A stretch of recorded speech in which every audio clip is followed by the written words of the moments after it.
క్రీస్తునందు పరిశుద్ధులుగా ఉండుటకు పిలువబడిన దేవుని పిల్లలైన మీ అందరికీ కూడా ఈ సాయంకాల సమయంలో క్రీస్తు నామములు శుభములు ఆహ్వానాన్ని తెలియజేసుకుంటున్నాను. మరి మనం ఆలోచిస్తున్న ఈ ఆలోచనాత్మకమైన అవసరమైన పరిశోధనాత్మకమైన ఈ ప్రత్యేకమైన అంశంలో ఈరోజు ఒక అబద్ధాన్ని ప్రాపకం చేస్తున్న త్రిత్వవాదులు అనగానే మీకు తెలుసు, తండ్రిని కుమారుణ్ణి పరిశుద్ధాత్మని వేరుగా ఒప్పుకుంటున్నాము అన్న ముసుగులో ఒకే దైవము అని చెప్పి అమాయకులైన క్రైస్తవ జనాంగాన్ని గలిబిలి చేసే ప్రమాదకరమైన తండ్రిని కుమారుణ్ణి వేరుగా ఒప్పుకొని క్రీస్తు విరోధులు అని మర్చిపోకండి. ఎందుకంటే వారు మాట్లాడే అంశాలకు సరైన బేస్ ఉండదు. ఇది ఒక దైవరహస్యం అని మాట్లాడేవాడు ఒకడు, ఇది మనం చనిపోతేనే కానీ అర్థం కాదని చెప్పేవాడు మరొకడు, దేవుడు మనకు అర్థం కావడానికి మనం దేవునికి సరిపడేవారం కామని చెప్పుకునేవాడు ఒకడు. అలా అయితే బైబిల్ ఎందుకు రాయబడింది? మనుష్యులుగా మనకి అర్థం కావడానికి స్పష్టమైన విషయాలు భూమి మీద బ్రతుకున్నప్పుడు మనకి ఏది అవసరమో దేవుడు వాటన్నిటినీ మనకి చాలా విపులంగా రాశాడు. అలా తండ్రిని గూర్చి స్పష్టంగా బయలుపరచిన తన తొలి కుమారుడు, తన జ్యేష్ఠ కుమారుడు యేసుక్రీస్తు వారు భూమి మీదికి 2000 సంవత్సరాల క్రితం వచ్చి దేవుడు ఎవరు, ఆయనకి మనకున్న అనుబంధం ఏంటి, 3 లోకాలను గూర్చిన అనేక విశేషమైన విషయాలను చాలా విపులంగా ఆయన మాట్లాడటమే కాకుండా తన తదనంతరం పరిశుద్ధాత్మ దేవుని పంపి తాను పూర్ణముగా చెప్పవలసిన వాటిని పూర్ణముగా సర్వసత్యములోనికి నడిపించడానికి ప్రణాళిక సిద్ధం చేసినవాడు ఆయన. కాబట్టి ఈ త్రిత్వవాదులు చెప్పే ఈ వాదాలు ఈరోజు ప్రజలను గలిబిలి చేయటం మాత్రమే కాకుండా ఒక సందిగ్ధ పరిస్థితుల్లోనికి, ఏది నిజం, బైబిల్ అంతటిలో క్రొత్త నిబంధనలో ఎన్నో గొప్ప విషయాలు ముగ్గురు వేరువేరుగా కనబడే సందర్భాలు. ఏమండి, ఉదాహరణకు ఒక స్టెఫెన్ సందర్భం, అక్కడ దేవుని కుడిపార్శ్వమున ఆయన నిలబడ్డం, యేసుక్రీస్తు వారు బాప్తీసం పొందినప్పుడు ముగ్గురుగా ప్రత్యక్షం కావటం, ఇలాంటి అనేక సందర్భాలు బైబిల్లో ఉన్నప్పటికీ ఇవి వారి త్రిత్వ సిద్ధాంతానికి వ్యతిరేకము అని భావించి పాత నిబంధనలోని మాటల్లోనికి వెళ్ళి అవి ఛాయగా ఉన్నాయి గనుక, కొన్నిటిలో స్పష్టత లేదు గనుక, అది నిజమో కాదో అన్న సందిగ్ధంలో ప్రజలు ఉంటున్నారు గనుక అక్కడకు తీసుకుని వెళ్ళి తమ త్రిత్వవాదాన్ని వాళ్ళు బలపరుచుకోవాలి అని ప్రయత్నం చేస్తూ అమాయకులను అనేక మందిని అసత్యము వైపు ఇప్పటికే నడిపించారు, ఇంకా నడిపించాలని ప్రయత్నాలు చేస్తున్నారు. కానీ ఆ ప్రయత్నానికి అడ్డుకట్ట వేసింది క్రీస్తు సంఘం, క్రీస్తు శిరస్సుగా ఉన్న సార్వత్రిక దేవుని సంఘం. అందుకే ఈరోజు ఈ వివాదానికి తెరలేపి దేవుడు మన ద్వారా మరలా చాలా స్పష్టమైన వివరణ, క్రొత్త నిబంధనలో కావచ్చు, పాత నిబంధనలో కావచ్చు, వారు ఉపయోగించే మాటలలోని ఆంతర్యాన్ని చెప్పాలి అని దేవుడు సిద్ధపడ్డాడు గనుకనే దేవుడి అనుమతితోనే ఇదంతా జరుగుతుంది అని మీరు మొదటిగా గ్రహించాలి.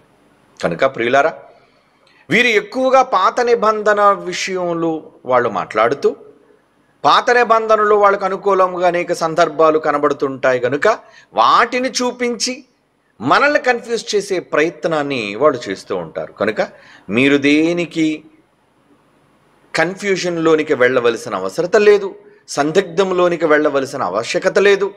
ఎందుకంటే దేవుడు అన్నిటినీ భావాలతో సహా చాలా స్పష్టంగా వ్రాశాడు. కనుక ఈ త్రిత్వవాదులు ఎలా పాత నిబంధనలోని వచనాలను అపార్థాలు చేస్తున్నారు, వాటి వెనక ఉన్న యథార్థాలు ఏంటో ఆలోచింపచేసేదే ఈ అంశం.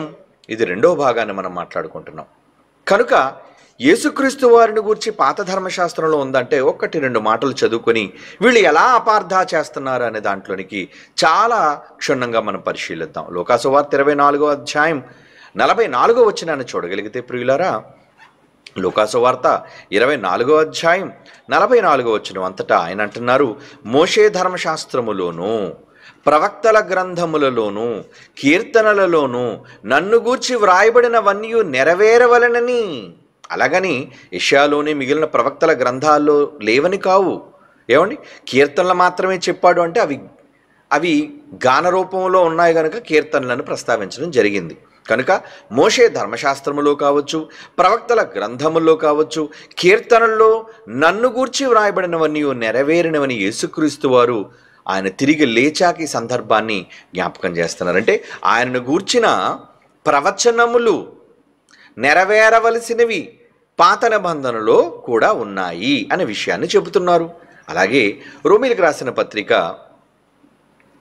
1వ అధ్యాయం 4వ వచనాన్ని మనం చూడగలిగితే, పౌలు గారు రోమీలకు రాస్తున్న పత్రిక 1వ అధ్యాయం 4వ వచనం, దేవుడు తన కుమారుడైన ప్రభువైన యేసుక్రీస్తు విషయమై, దేవుడు తండ్రి అయిన దేవుడు తన సొంత కుమారుడైన మన ప్రభు, మనకి రాజు, ఏమండి రాజుగా ఉన్న యేసుక్రీస్తు విషయమైన ఆ సువార్తను పరిశుద్ధ లేఖనములయందు తన ప్రవక్తల ద్వారా ముందుగా వాగ్దానము చేశాను. అంటే ప్రవక్తల గ్రంథాల్లో కూడా వాగ్దాన రూపంలోను ప్రవచన రూపంలోను వ్రాయబడ్డాయి. కనుక ఆయన గురించి వ్రాయబడిన విషయాలను వీళ్ళు ఎలాగా దీనిని తప్పుగా చిత్రీకరిస్తున్నారు, వక్రీకరిస్తున్నారు అన్న విషయాలను గురించి మనం ఈరోజు క్షుణ్ణంగా పరిశీలించాలి. ఏమండి, ఓకే, ఇప్పుడు కొన్ని సందర్భాలను గురించి మనం ఆలోచన చేయాలి. ఏంటి, వీళ్ళు దాన్ని ఎలా అపార్థం చేస్తారు అన్నది మనం ఆలోచిస్తే, హెబ్రీయులకు రాసిన పత్రిక 1వ అధ్యాయం తీయండి. హెబ్రీయులకు రాసిన పత్రిక 1వ అధ్యాయం 7వ వచనం. నిజానికి ఈ అధ్యాయం యేసుక్రీస్తు గారి యొక్క వివరణతోనే ప్రారంభమైంది. హెబ్రీ గ్రంథకర్త ఏమండి దీన్ని ఏ విధంగా ప్రారంభించారంటే, యేసుక్రీస్తు వారు పూర్వకాలమందు నానా సమయముల్లో నానా విధములుగా మన పితరులతో మాట్లాడిన దేవుడు ఈ దినములు అంతమందు తన కుమారుని ద్వారా మనతో మాటలాడెను. ముఖ్యంగా గమనించండి, ఈ పాస్ట్, ప్రెజెంట్, ఫ్యూచర్ టెన్సెస్ అంటారు. అంటే భూత, వర్తమాన, భవిష్యత్తు కాలాలు. ఏమండి, భూతకాలం గడిచిపోయిన కాలము అంటారు. ఏమండి, వర్తమాన కాలం గడుస్తున్న కాలం, ప్రస్తుత కాలము అంటారు. భవిష్యకాలము అంటే జరగబోయే కాలము. కనుక ఆ పదజాలాలు ప్రయోగించబడినప్పుడు ఆ పదజాలాల వెనుక ఉన్న కాలాన్ని కూడా మనం గుర్తించాలి. ఏమండి, 1వ అధ్యాయం 1వ వచనంలోనే ఈ దినములు అంతమందు తన కుమారుని ద్వారా మనతో మాటలాడెను అంటున్నాడు. అంటే మాటలాడెను అంటే దాని అర్థం ఏంటంటే పాస్ట్ టెన్స్, మాట్లాడేశాడు ఆయన. అంటే ఈ పత్రిక వ్రాసేటప్పటికీ యేసుక్రీస్తు వారు రావటం, మాట్లాడేయటం జరిగిపోయింది. కనుక తన కుమారుని ద్వారా మనతో మాటలాడెను అంటాడు. లాడెను అనే ఆ మాటకు అర్థం ఏంటంటే గడిచిపోయింది, జరిగిపోయింది. వీటిని గూర్చి కూడా అవగాహన లేని ఈరోజు వాళ్ళు ఏదో జ్ఞానవంతులు అనుకొని, గొప్పవాళ్ళు అనుకొని, పెద్ద పుస్తకాలు చదివిన వాళ్ళు అనుకొని, ఏమండి మేము ఏదో యూనివర్సిటీ పట్టభద్రులు అని చెప్పుకుంటూ, బైబిల్ విద్వాంసులము, బైబిల్ పండితులమని తమకు తామే చెప్పుకుంటూ, కనీసం వాళ్ళకి టెన్సెస్ కూడా తెలియని పరిస్థితుల్లో వారు బైబిల్ను చదువుతున్నారు అంటే ఎంత హేళనో మీరే చూసి నవ్వుకుంటారు. సాక్ష్యాధారాలతో ఈరోజు నేను మీకు చూపించబోతున్నాను. ఎందుకంటే ఈ త్రిత్వవాదులు ఎలా పాత నిబంధనలోని యథార్థాలను అపార్థాలుగా వీళ్ళు ఎలా మార్చారు అన్నది పిల్లలుగా మీరందరూ తెలుసుకోవాలి. ఎందుకంటే వీళ్ళు తాలూకా ఈ పిల్లలు అంటే దుష్టుడు తన సైన్యాన్ని, తన సంతానాన్ని విస్తరింపజేస్తుంటాడు. అపవాది సంబంధులు కూడా ఉంటారు మన మధ్య. మనలో నుంచి బయలు వెళ్ళిన వాళ్ళే బైబిల్కు భిన్నంగా, విరోధంగా వీళ్ళు మాట్లాడుతూ ఉంటారు. అలా మాట్లాడుతున్న విషయాల్లో ఏది నిజం, ఏది అబద్ధం అన్న విషయం గురించి మీరు మాట్లాడాలి అంటే, తెలుసుకోవాలి అంటే, ఇదిగోండి ఈ కాలం అనేది తెలియాలి. ఏ కాలము, ఎట్టి కాలము, ఈ కాలాన్ని గురించి కూడా అవగాహన లేకుండా బైబిల్ని చదివితే మీరు బైబిల్ని అపార్థం చేసుకునే అవకాశం ఉంటుంది. కాబట్టి దీని విషయమైన శ్రద్ధ మీకు చాలా అవసరం. కనుక ఇప్పుడు ఆ హెబ్రీ పత్రికలో 1వ అధ్యాయం 7వ వచనాన్ని మనం చూడగలిగితే అక్కడ ఏమని రాయబడుతుంది చూడండి. తన దూతలను వాయువులుగాను తన సేవకులను అగ్నిజ్వాలులుగాను చేసుకునివాడు అని తన దూతలను గూర్చి చెప్పుచున్నాడు. కానీ తన కుమారుని గూర్చి అయితే, దేవా, నీ సింహాసనము నిరంతరము నిలుచున్నది, నీ రాజదండము న్యాయార్థమైనది.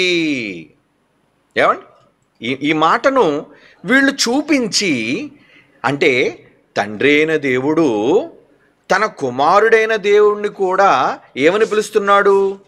దేవా. ఏమండి, దేవా అని సంబోధిస్తున్నాడు. అంటే తండ్రి అయిన దేవునికి కుమారుడు దేవుడా? ఎందుకంటే మనము తండ్రి కుమారుడు అని కదా చెప్తుంటాం. బైబిల్ చెప్తుంది, మనం చెప్పడం ఏంటి? దేవుడే పరిశుద్ధాత్మ దేవుని ద్వారా వ్రాయిస్తున్నప్పుడు, నాయన యెహోవా, నాయన నన్ను తండ్రిగా మీరు వర్ణించండి, నేను పంపగా వచ్చిన కుమారునిగా క్రీస్తుగా మీరు వర్ణించండి అని దేవుడే కదా వ్రాయించాడు. చివరకు ఈ త్రిత్వవాదులు దేవుడు చెప్పిన మాటలను సైతం ధిక్కారణ, దేవుడు చెప్పిన మాటలను సైతం బేఖాతరు చేస్తూ, కేవలం తమ యొక్క వాదాన్ని ప్రజల మధ్య వినిపించటం కోసం వీళ్ళు ఎలాంటి బైబిలులోని మాటలను చదివిస్తూ మిమ్మల్ని ఎలా తప్పుత్రోవ పట్టిస్తున్నారో అదే ఇప్పుడు 7వ వచనంలో మనం చదువుకుంటున్నప్పుడు. 6వ వచనం నుంచి కూడా, ఆయన ఆది సంభూతిని భూలోకమునకు ఆది సంభూతిని మరలా రప్పించినప్పుడు దేవుని దూతలందరూ ఆయనకు నమస్కారం చేయవలని చెప్పుచున్నాడు. 7వ వచనం, తన దూతలను వాయువులుగాను తన సేవకులను అగ్ని జ్వాలలుగాను చేసుకునివాడు అని తన దూతల గురించి చెప్పుచున్నాడు. ఈ గ్రంథకర్త రాస్తున్నాడు, మర్చిపోకండి. ఈ మాటలు గ్రంథకర్త, హెబ్రీ గ్రంథకర్త అపోస్తులుడైన పౌలు అని పైన రాయబడింది. అపోస్తులుడైన పౌలు అయిన గ్రంథకర్త ఈ మాటలను వ్రాస్తూ 7వ వచనంలో ఆయన చెబుతున్నాడు, మర్చిపోకండి. ఆయన వ్రాస్తున్నాడు, పత్రిక ఆయనది. తన దూతలను వాయువులుగా తన సేవకులను అగ్నిజ్వాలులుగా చేసుకునివాడు అని తన దూతలను గురించి చెప్పుచున్నాడు అని పౌలు గారు అంటున్నారు. ఏమండి, చెప్పుచున్నాడు. కానీ తన కుమారుని గూర్చి అయితే, తన కుమారుడు ఎవరు? యేసుక్రీస్తు వారు కదా. దేవుని కుమారుడు యేసుక్రీస్తు వారిని గురించి ఏమంటున్నాడు అంటే, దేవా, ఏమండి, నీ సింహాసనం నిరంతరము నిలుచును. అంటే తండ్రి అయిన దేవుడు కుమారుడైన దేవుణ్ణి చూచి, దేవా, నీ సింహాసనము నిరంతరము నిలుచును అంటే కుమారుడైన దేవుడు తండ్రి అయిన దేవుడికి దేవుడా? దేవుడే. దేవా అని పిలిచాడు కదా అంటున్నారు. ఏమండి, వీళ్ళు ఎంత మూర్ఖవాదమో ఇప్పుడు నేను మీకు చూపిస్తాను ప్రత్యక్షంగా. పాత నిబంధనలు, అందుకనే పాత నిబంధన మాటల్ని ఎలా వీళ్ళు వక్రీకరించి అపార్థం చేస్తున్నారు అన్నది మీరు మనోనేత్రాలు వెలిగించుకోవాలి. బైబిల్ స్టడీ అంటే ఎలా ఉండాలో మీరు తెలుసుకోవాలి. అంటే పోని తండ్రి అయిన దేవుడు, ఆయన తండ్రే కదండి, కుమారుడైన దేవుణ్ణి దేవా అని పిలిస్తే తప్ప? అబద్ధమా? భూత? కాదు. ఎందుకంటే ఆయన తండ్రి దేవుడా? తండ్రి అయిన దేవుడు దేవుడా? అవును. కుమారుడైన దేవుడు దేవుడా? ఏమన్నా మనం అంగీకరించాలి కదండి. కుమారుడైన దేవుడు దేవుడా కాదా? దేవుడే. అంటే ఒక దేవుడు మరొక దేవుణ్ణి దేవా అని పిలుస్తున్నాడు అంటే అర్థం ఈయనకన్నా పెద్ద దేవుడనా? ఏమండి, ఆలోచించండి బాగా. ఉదాహరణ మీకు అర్థం అవడానికి ఇక్కడ ఒక మంచి ఎగ్జాంపుల్ చెప్పిస్తాను. మనం మన నాన్నగారిని ఏమని పిలుస్తాం? నాన్న అంటాం, అంతేనండి. మనల్ని కన్నాడు కనుక నాన్న అంటాం. కానీ అదే నాన్న మనల్ని ఏమని పిలుస్తాడు తెలుసా? నాన్న అంటాడు. అంటే మనలను కన్న మన తండ్రి మనలను నాన్న అని పిలిచాడంటే ఎవరిని కన్నారు? ఇక్కడ నాన్న అని పిలిచాడు కనుక నేను నాన్ననే, నువ్వు నన్ను కనలేదు, నేను నిన్ను కనలేదు అనేది మూర్ఖ వితండవాదం. మొదటిగా అయిపోలేదు, ఇంకా చెప్తాను, కంగారు పడకండి. ఈ మాత్రమేనా చెప్పేది అని. నిజానికి తండ్రి దేవుడు, కుమారుడి దేవుడు, పరిశుద్ధాత్ముడు దేవుడు. ఏమండి, ఒక తండ్రి అయిన దేవుడు దేవుడుగా చేసిన తన కుమారుణ్ణి దేవా, యేసుదేవా అన్నాడు అనుకోండి, తప్ప కాదు కదా. ఒక రాజు తన కుమారుని చూచి రాజా అన్నాడు అనుకోండి, అంటే ఇతను అతను కనలేదనా? ఇతను అతనికి బానిసనా? లేదా ఒక్కడే రాజనా? కాదు, యువరాజా అంటాడు. యువరాజా అంటే ఒక తండ్రి అయిన రాజు తన కుమారుని, గర్భంలోంచి పుట్టిన కుమారుని ఏమంటాడు? యువరాజా అంటాడు. అలాగని తండ్రి కాకుండా పోతాడా? కుమారుడు కాకుండా పోతాడు. జాగ్రత్తగా వినండి. వీళ్ళు ఎప్పుడు మిమ్మల్ని కన్ఫ్యూజ్ చేసేది ఇలాంటి విషయాలని. దేవా అని పిలిచాడంటే ఈయన కూడా దేవుడే కాదని ఎవరన్నారు? ఆయన కూడా దేవుడే కదా. కనుక తండ్రి అయిన దేవుడు, ఇద్దరూ దేవుళ్ళైతే ఇందులో తండ్రి అయిన దేవుడు గొప్పవాడు, కుమారుడైన దేవుడు కనబడినవాడు, పుట్టినవాడు. కనుక తండ్రి అయిన దేవుడు తన కుమారుణ్ణి దేవాని పిలవటంలో తప్పు లేదు. ఎందుకంటే కుమారుని చూచి ఏ తండ్రి అయినా ఒరే డాడీ అని పిలుస్తాడు. అంటే చిన్న పిల్లాడిని చూచి ఒక తండ్రి డాడీ అని పిలుస్తున్నాడు అంటే వాడి డాడీయా వీడికి? దీనిలో ఎంత అర్థం ఉందో దీనిలోనున్న భావము కూడా అంతే. ఓకే, ఇకపోతే ఈ విషయాన్ని ఇక్కడ మీరు అనుకుంటున్నట్టుగా హెబ్రీ పత్రిక ఒకవేళ పౌలు గారు రాస్తున్నారని అనుకుంటే పౌలు గారు చెబుతున్నారు ఏమని?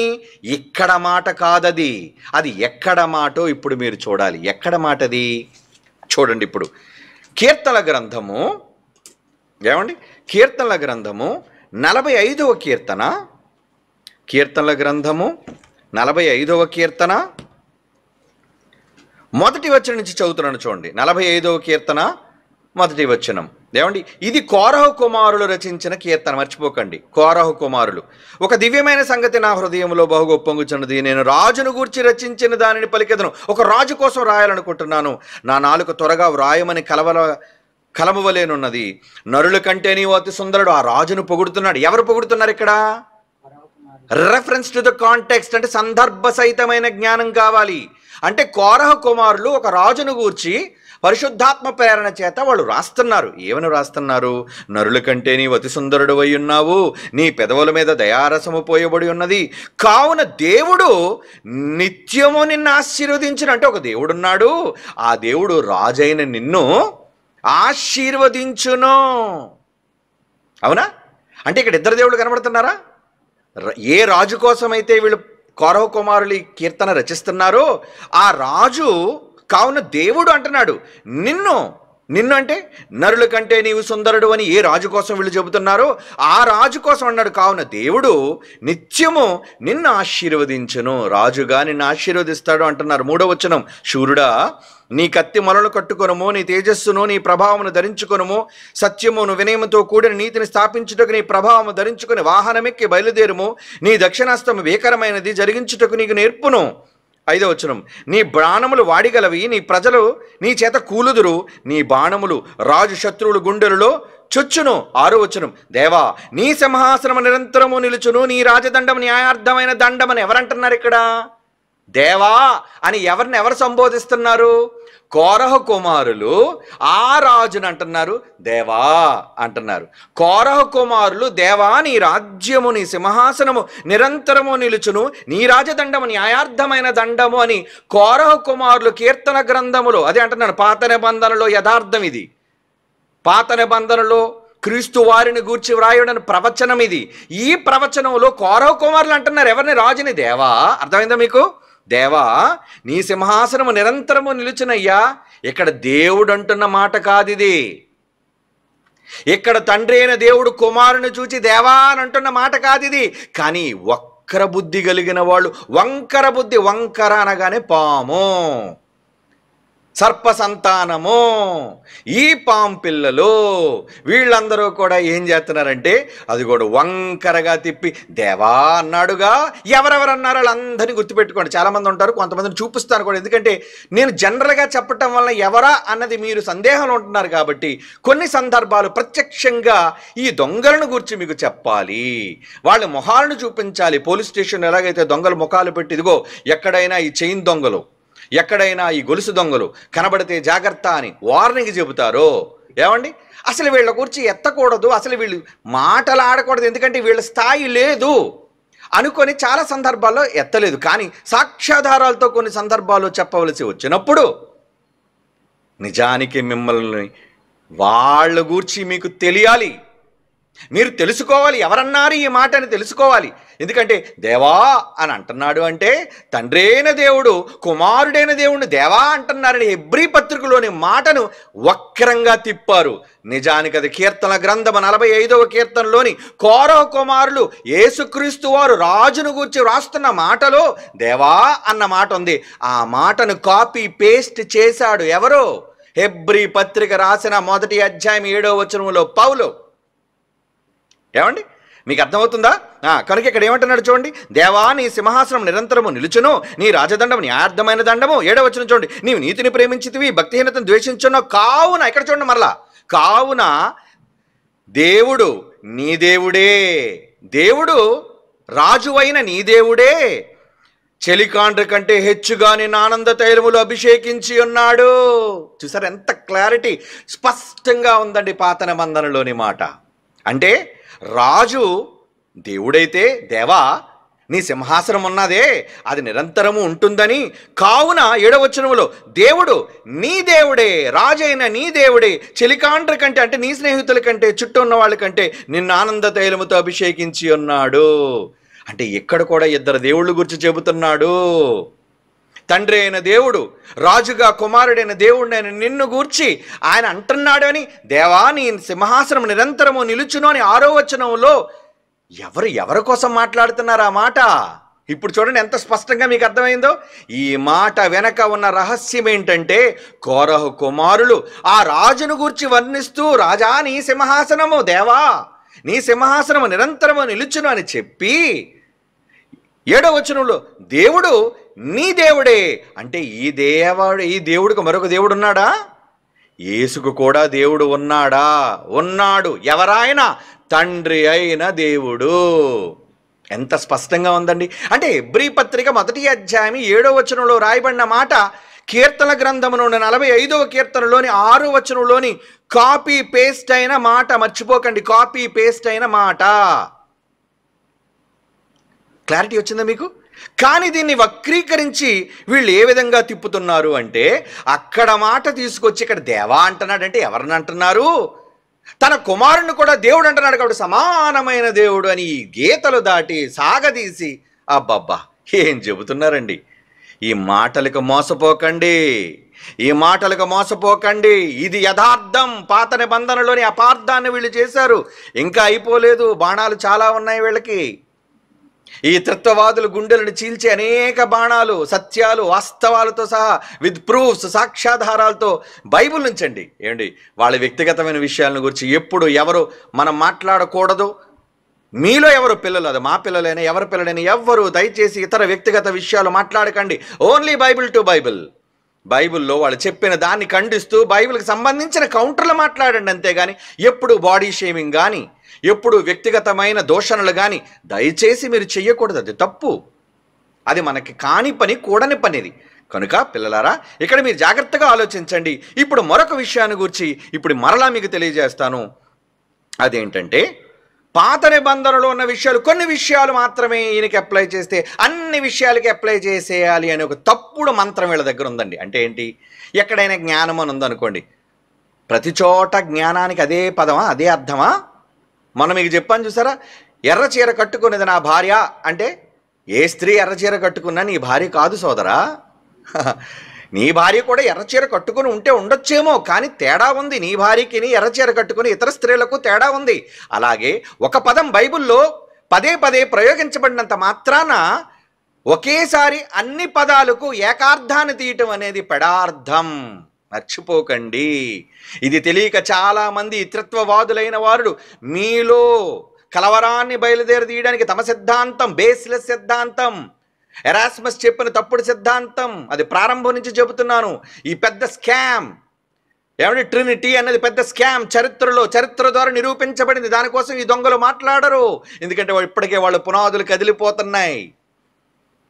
కనుక వాళ్ళు ఏదో ఒక రకంగా మాటలు చెప్పి దూషించడానికి బురద చల్లే ప్రయత్నం చేస్తుంటారు. చేసుకోనివ్వండి. కానీ వాక్యం టు వాక్యం, బైబిల్ టు బైబిల్ మనం ఎప్పుడూ మాట్లాడాలి. మరొక ఉదాహరణ ఇప్పుడు మీకు చెప్పాలి అనుకుంటున్నాను.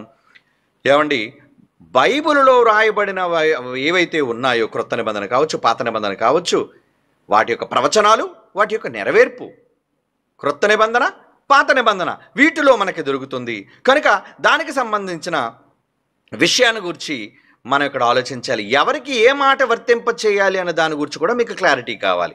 ఉదాహరణకి ఏమండి, యోహాను సువార్త 2వ అధ్యాయం 15వ వచనం చూడండి. యేసుక్రీస్తు వారు ఆలయంలో ఆయన మొత్తం అన్నిటినీ చల్లా చెదురు తాళ్ళు చేసి, ఆయన క్రొత్త తాళ్ళతో కొరడాలను చేసి అందరినీ కూడా తరిమి వేసే పరిస్థితుల్లో యోహాను సువార్త 2వ అధ్యాయం 15 వచనం, త్రాళ్లతో కొరడాలు చేసి గొర్రెలను ఎడ్లను దేవాలయం నుండి తోలివేసి రోకలు మార్చి వారు రోకలు చెల్లివేసి వారి బల్లను పడద్రోసి, ఏమండి, పావురములు అమ్మవారితో వీటిని ఇక్కడి నుంచి తీసుకొని పొండి, నా తండ్రి ఇంటిని వ్యాపార పిల్లుగా చేయకుడని చెప్పెను.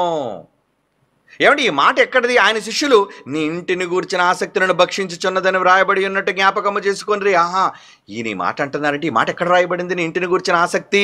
బాగా వినండి, ఈ ఇంటిని గూర్చిన ఆసక్తిని ఎక్కడ ఉంది?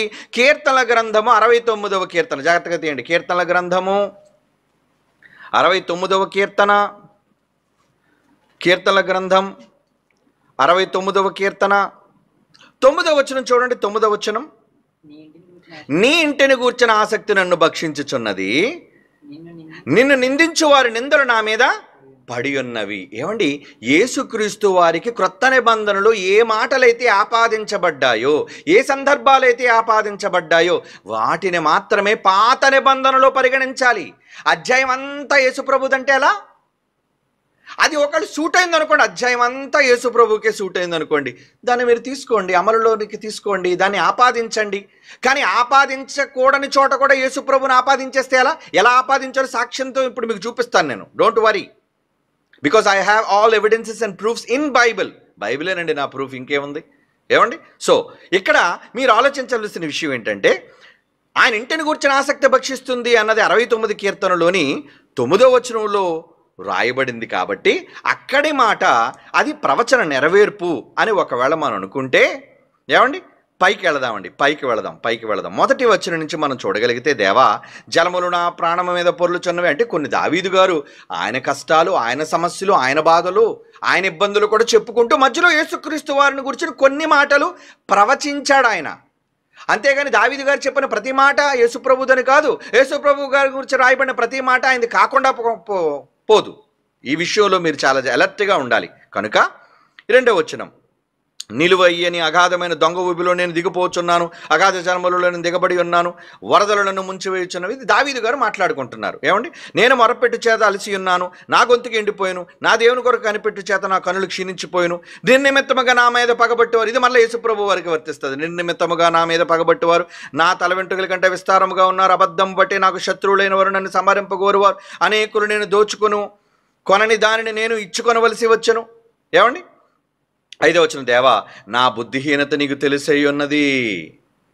నా బుద్ధిహీనత అంటే అదొక యేసుప్రభు కూర్చున్న మాట అయితే యేసుప్రభు బుద్ధిహీనుడా? ఏమండి, నా బుద్ధిహీనత నీకు తెలిసై ఉన్నది, నా అపరాధములు నీకు మరుగైనవి కావు. యేసుప్రభు అపరాధి కాదు కదా. యేసుప్రభు గురించి అంటారు అపరాధములు అని అన్నాడంటే ఇది దావీదు గారికి సంబంధించినది. అక్కడ మనం వేరు చేయాలి. ఏమంటే 5వ వచనం, దేవా నా బుద్ధిహీనత నీకు తెలిసే ఉన్నది అన్నది యేసు మాట, దావీదు మాట. మర్చిపోకండి. 5వ వచనంలో దావీదు మాట. కిందకి వెళ్ళండి. ప్రభువా 6వ వచనం, సైన్యములకు అధిపతి యెహోవా నీ కొరకు కనిపెట్టి వారిని నా వలన సిగ్గుకు నీయకము, ఇశ్రాయేలు దేవా నిన్ను వెదకు వారికి నా వలన అవమానం నందనీయకము. 7వ వచనం, నీ నిమిత్తము నేను నిందనొందిన వాడిని అయితిని, నీ నిమిత్తము సిగ్గు నా ముఖమును కప్పెను. 8వ వచనం, నా సహోదరులకు నేను అన్యుడనైతిని. అంటే యేసుప్రభు సోదరులు ఆయన అన్నారు కాబట్టి మరలేదు యేసుప్రభుకు వర్తింప చేయొచ్చు మనం, ఎందుకంటే ఆయన జీవితంలో జరిగింది కనుక. ఏమండి, నా తల్లి కుమారులకు నేను పరుడనైతిని. ఎందుకంటే తల్లి కుమారులు ఏమన్నారు, నువ్వు ఇక్కడ రావద్దు, వెళ్ళిపో, నువ్వు యెరూషలేమును విడిచి వెళ్ళిపో, మా దగ్గర నుంచి విడిచి వెళ్ళిపో అని ఆయన పంపించేశారు. యోహాను సువార్త 7వ అధ్యాయం ప్రారంభం నుంచి మనం చూస్తే. ఏమండి, 9వ వచనం, నీ ఇంటిని గూర్చిన ఆసక్తులను భక్షించుచున్నది, నిన్ను నిందించు వారి నిందలు నా మీద పడు. ఇది దావీదు మాట, యేసు మాట? బాగా వినండి, ఇది దావీదు మాట, యేసు మాట? ఖచ్చితంగా యేసు మాట. ఎందుకంటే దీనికి గూర్చిన వివరణ ఎక్కడుంది? క్రొత్త నిబంధనలో ఉంది. యోహాను సువార్త ఇందరూ మనం చదువుకున్నాం కదా, 2వ అధ్యాయం 15వ వచనం, ఇంటిని గూర్చిన ఆసక్తి అంటే ఈ మాట మాత్రమే. 9వ వచనం యేసుప్రభుదైంది, అదే అధ్యాయంలో 5వ వచనం యేసుప్రభుది కాదు. అంటే ఏ వచనం ఎవరికి వర్తింప చేయాలి అన్న విజ్ఞానం, వివేకం, పరిజ్ఞానం, కనీస జ్ఞానం అయినా వీళ్ళకి ఉండాలి. ఈ దొంగలకి జ్ఞానం లేక, ఏమండి, ఏది పడితే అది కలగూర చేస్తూ దాన్ని వండుతూ, ఏమండి, వీళ్ళు ఎలా తప్పు త్రోవ నడిపిస్తున్నారనేది ఇప్పుడు మీకు సాక్ష్యాలు ప్రత్యక్షంగా ఇప్పుడు నేను మీకు చూపించాలనుకున్నాను. Okay, get ready, right. ఇప్పుడు జాగ్రత్తగా వినండి. యేసుక్రీస్తు వారిని గురించి మాట్లాడుతూ, ఏమండి, సామెతల గ్రంథంలో పుట్టి తిని అనుంది. చాలాసార్లు మనం చెప్పిన మాటని. దీన్ని వీళ్ళు ఏం చేస్తున్నారు అంటే, ఇది జ్ఞానం అంటే యేసుప్రభు వారు కాదు. ఈ మాటలు మీరు వినే ఉంటారు. ఏమండి, జ్ఞానం అంటే ఇది యేసువారికి సంబంధించినది కాదది. జ్ఞానం అన్న ప్రతి చోట మన యేసుప్రభు వారికి అది వర్తింప చేయకూడదు. కనుక సామెతల గ్రంథం 8వ అధ్యాయం ప్రారంభం నుంచి మనం చూస్తే ఏమండి ఏముంది, ఒకసారి మనం తీద్దాం కూడా. సామెతల గ్రంథం 8వ అధ్యాయం 1వ వచనం నుంచి అండి. జ్ఞానము ఘోషించుచున్నది, వివేకము తన స్వరమును వినిపించుచుంది. వివేకానికి స్వరం ఉంటుందా? ఏమండి, ఓకే. త్రోపక్క రాజవీధుల్లో మొత్తానికి మాట్లాడుతుంది. మానవులారా మీకే నేను ప్రకటించుచున్నాను అని అన్నీ చెబుతున్నాడు ఆయన. జ్ఞానము లేని వారులారా జ్ఞానం ఎట్టే అనేది తెలుసుకొనడి. ఏమండి, ఇవన్నీ మాట్లాడుతూ 22వ వచనం వచ్చేసరికి ఏం మాట్లాడుతున్నాడు చూడండి. 22వ వచనం. పూర్వకాలమందు తన సృష్టారంభమున తన కార్యములో ప్రథమమైన దానిగా యెహోవా నన్ను కలుగజేసెను. అంటే మొట్టమొదటిగా నేను ఉన్నాను, నా తర్వాతే ప్రకృతి, నా తరువాతే సమస్తం, సర్వమును నా వల్లే కలిగాయి. జ్ఞానము, ఆ జ్ఞానము ఎవరిని క్రొత్త నిబంధనలో వివరణ ఇచ్చిందని మనం చెబుతున్నాం. ఎందుకంటే పాత నిబంధన కేవలం ఛాయారూపకమైనది. కొత్త నిబంధనలో జ్ఞానం అనగానే ఎవరని చెప్పారు? క్రీస్తు దేవుని జ్ఞానమును దేవుని శక్తియునై ఉన్నారు. అంటే క్రీస్తుకు మరో పేరు జ్ఞానమనుందా? ఉంది. క్రీస్తుకు మరో పేరు జ్ఞానమా? అవును, జ్ఞానమే. దేవుని జ్ఞానం ఆయన. అలాగే దేవుని శక్తి అని కూడా పిలవచ్చు. అలాగని శక్తి ఉన్న చోట, ప్రతి బైబిల్లో శక్తి ఉన్న ప్రతి చోట దెయ్యపు శక్తి అని ఉంది. అయితే అది ఆయన కాదు. దెయ్యముల జ్ఞానము అని ఉంది కనుక జ్ఞానం అంటే అది యేసుప్రభుకి అప్లై చేస్తామా? కాదు. ఏ మాట ఎక్కడ అప్లై చేయాలో, ఏ వైరు ఎందులో పెట్టాలో ఎలక్ట్రీషియన్కే తెలుస్తుంది. ఏమండి, మీలాంటి వాళ్ళకి ఇచ్చారనుకోండి, ఏం చేస్తారు? టోటల్గా ఫ్యూజులు ఎగరగొడతారు. ఈరోజు ఈ త్రిత్వవాదులు బైబిల్లో ఏ వచనం దేనితో కనెక్ట్ చెయ్యాలో అని తెలియక, బైబిల్ పైన అవగాహన లేక, ఏమండి అక్షర జ్ఞానం కూడా వీళ్ళకి అర్థం కాక, ఎందరు చూసారా, దేవా అంటే ఏంటంటే తండ్రి అయిన దేవుడు కుమారుని దేవుడా అంటున్నాడని హెబ్రీ పత్రికలో మాట చూపించారు. కానీ దాని ప్రాచీన మాటలోనికి వెళితే అది ఏ మాట ఎవరు పలుకుతున్నారు, కోరహ కుమారులు రాసింది ఎంత స్పష్టంగా మనకు అర్థమైంది. ఇదండి వివరణ. కనుక ఇప్పుడు ఈ మాటను మనం చూడగలిగితే అక్కడ ఏమన్నాడు చూడండి. పూర్వకాలమందు సృష్టారంభంలో తన కార్యములు ప్రథమమైన దానిగా యెహోవా నన్ను కలుగజేసెను. ఏమండి, అనాది కాలం మొదలుకొని మొదటి నుండి భూమి ఉత్పత్తి అయిన కాలం పూర్వము నేను నియమించబడి తిని, ప్రవాహజనములు లేనప్పుడు, నీళ్లతో నిండిన ఓటలు లేనప్పుడు నేను పుట్టి తిని. ఈ పదం వాళ్ళకు దొరికింది కాబట్టి యేసు పుట్టలేదు, యేసు పుట్టినవాడు కాడు, యేసు స్వయంభవుడు. ఏమండి, నిజానికి నేను ఆ రోజు ఒకటే చెప్పాను, రేపు చెప్తాను. పుట్టుక అనేది రేపు కదా మన సబ్జెక్టు. ఏమండి, తండ్రి అయిన దేవునికి యేసుప్రభు పుట్టాడా అన్న టాపిక్లో రేపు కదా మాట్లాడతాను. అసలు పుట్టుకంటే ఏంటి, యేసుప్రభు పుట్టడం అంటే ఏంటి, అసలు ఎప్పుడు పుట్టాడు, ఎప్పటి నుంచి ఉన్నాడు, ఈ టోటల్ వివరణ మీకు రేపు సాయంత్రం ఇస్తాను. క్లారిటీ వస్తుంది మీకు. కనుక డోంట్ వరీ. ఏమండి, కనుక ఈ త్రిత్వవాదులు ఇక్కడ సామెతల్లో పుట్టి తిని అనే మాట ఉంది. ఈ పుట్టి తిని అంటే యేసుప్రభు పుట్టాడా మనం ఒప్పేసుకోవాలి. ఏమండి, ఒప్పుకోకపోతే ఏం చేయాలి? అంటే హెబ్రీ పత్రికలో రాసిన మాట తప్ప? ఏమండి, నీవు నా కుమారుడువు, నేడు నేను నిన్ను కని ఉన్నాను అంటే కన్నాడు అంటే ప్రారంభం ఉన్నట్టే కదా, తండ్రి అయిన దేవునిలో నుంచి వచ్చినట్టే కదా. ఏమండి, నేను పుట్టాను, నీతిని గూర్చి సాక్ష్యం ఇచ్చుటకు నేను పుట్టి తిని అంటే యేసుప్రభు వారు చెప్పిన ఈ మాటలన్నీ కూడా క్రొత్త నిబంధనలో ఉన్నాయి కనుక వాటన్నిటినీ వ్యతిరేకించడం కోసం పాత నిబంధనలోకి వచ్చేసి సామెతల గ్రంథంలో ఉన్న మాట యేసు గూర్చిన మాట కాదు, యేసును గూర్చిన మాటలు కావా. జ్ఞానం అనగానే యేసును గూర్చిన మాటలు కావా. ఏమండి, మరి ఇంతకీ ఈ మాటలలోనే అసలు యేసుక్రీస్తు వారి జ్ఞానమైతే మీకు ఒక మాట చూపించి అసలు సామెతల గ్రంథం 8వ అధ్యాయంలో ఏ జ్ఞానానికి ఆయన పేరు ఆపాదించాలి అనేది ఇప్పుడు మీకు వివరణ ఇస్తాను. జాగ్రత్తగా చూడండి. మొట్టమొదటిసారిగా ఇప్పుడు మీరు చూడవలసింది యోహాను సువార్త 14వ అధ్యాయం 6వ వచనం. వెరీ కేర్ఫుల్, జాగ్రత్తగా చూడండి. యోహాను సువార్త 14వ అధ్యాయం 6వ వచనం. యోహాను సువార్త 14వ అధ్యాయం 6వ వచనం. యేసు అంటున్నాడు ఏమని? నేనే మార్గం, సత్యం, జీవం అంటున్నాడు. అంటే యేసుక్రీస్తు వారికి ఏమన్నానమాట? ఆయన ఏమని పిలవచ్చు? జీవం, ఇంకా మార్గం, సత్యం. సత్యమైన, మార్గమైన, జీవమైన నేనే అన్నారు. ఎవరు ఆయన అంటున్నారు? ఈ మాట ఎవరన్నారు? యేసు అంటున్నారు. అంటే యేసు వారిని ఈ 3 విధాలుగా సంబోధించవచ్చా? మార్గము అని సంబోధించవచ్చా లేదా? సత్యము అని సంబోధించవచ్చా లేదా? జీవము అని సంబోధించవచ్చా లేదా? సంబోధించవచ్చు. ఓకే, కనుక యేసువారు ఈ 3 లక్షణాలు యేసువారిలో ఉంటే సామెతల గ్రంథం 8వ అధ్యాయంలోని ఈ 3 అక్కడ ఉన్నాయో లేదు ఇప్పుడు మీకు చూపిస్తాను. ఎందుకంటే వీళ్ళు కాదు కాదు కాదు కాదు కాదు అంటున్నారు కదా, ఏమండి జ్ఞానం అంటే యేసుప్రభు కాదు అనేస్తున్నారు కదా, దానికోసం ఏంటి ఇప్పుడు మీకు చూపిస్తాను. కమాన్, ఇప్పుడు మీరు చూడాలి ఏమని. సామెతల గ్రంథం 8వ అధ్యాయం చూడండి. సేమ్ అదే కదా, ఇప్పుడు 8వ అధ్యాయం కదా మన డిస్కషన్ టాపిక్. సామెతల గ్రంథం 8వ అధ్యాయం 7వ వచనం చదవండి మొదట. సామెతల గ్రంథం 8వ అధ్యాయం 7వ వచనం. నా నోరు సత్యమైన మాటలు పలుకును, దుష్టత్వము నా పెదవులకు అసహ్యం. అంటే జ్ఞానానికి పెదవులు ఉన్నాయా? జ్ఞానానికి పెదవులు ఉంటాయా? ఆ జ్ఞానం అంటుంది ఏమంటుంది? నా నోరు సత్యమైన మాటలు పలుకునంటే సత్యం ఉందా? జ్ఞానం దగ్గర ఏముంది? సత్యము ఉంది. ఓకే, 32వ వచనం చూడండి. అదే సామెతల గ్రంథం 8వ అధ్యాయం 32వ వచనం. కావున పిల్లలారా నా మాట ఆలకించుడి, నా మార్గములను అనుసరించేవారు ధన్యులు. మార్గం అంటే జ్ఞానానికి మార్గం ఉందా? జ్ఞానం మార్గం అని పిలువబడుతుందా? నా మార్గములు, నేను చెప్పే మార్గములు అనుసరించండి అంటున్నాడు. అంటే ఇక్కడ మనకు సత్యం వచ్చేసింది జ్ఞానంలో, అలాగే మార్గం వచ్చేసింది. ఇంకా ఏం కావాలి? జీవం కావాలి కదా. 35వ వచనం చదవండి. అదే సామెతల గ్రంథం 8వ అధ్యాయం 35వ వచనం. నన్ను కనుగొనువాడు జీవమును కనుగొనును, యెహోవా కటాక్షము వానికి కలుగును. ఏమండి, ఈ జ్ఞానము యేసుప్రభు కాదంటే ఈ జ్ఞానంకి ఈ 3 లక్షణాలు ఎందుకున్నాయి? దీని నెరవేర్పు ఎక్కడుంది? క్రొత్త నిబంధన. అందుకే ఈ దొంగలు ఎప్పుడు కూడా క్రొత్త నిబంధన జోలికి వెళ్ళరు, పాత నిబంధనలను తిప్పుతుంటారు మిమ్మల్ని. మరలా చెప్తున్నాను, క్రొత్త నిబంధన సర్వసత్యము, పాత నిబంధన ఛాయారూపకమైనది, క్లారిటీ లేనిది. జ్ఞానం అన్నాడు, ఆ జ్ఞానం ఎవరెక్కడ చెప్పలేదు. కానీ క్రొత్త నిబంధన వచ్చేసరికి చెప్పాడు, జ్ఞానం అంటే క్రీస్తు, పరిపూర్ణత క్రీస్తులో ఉంది.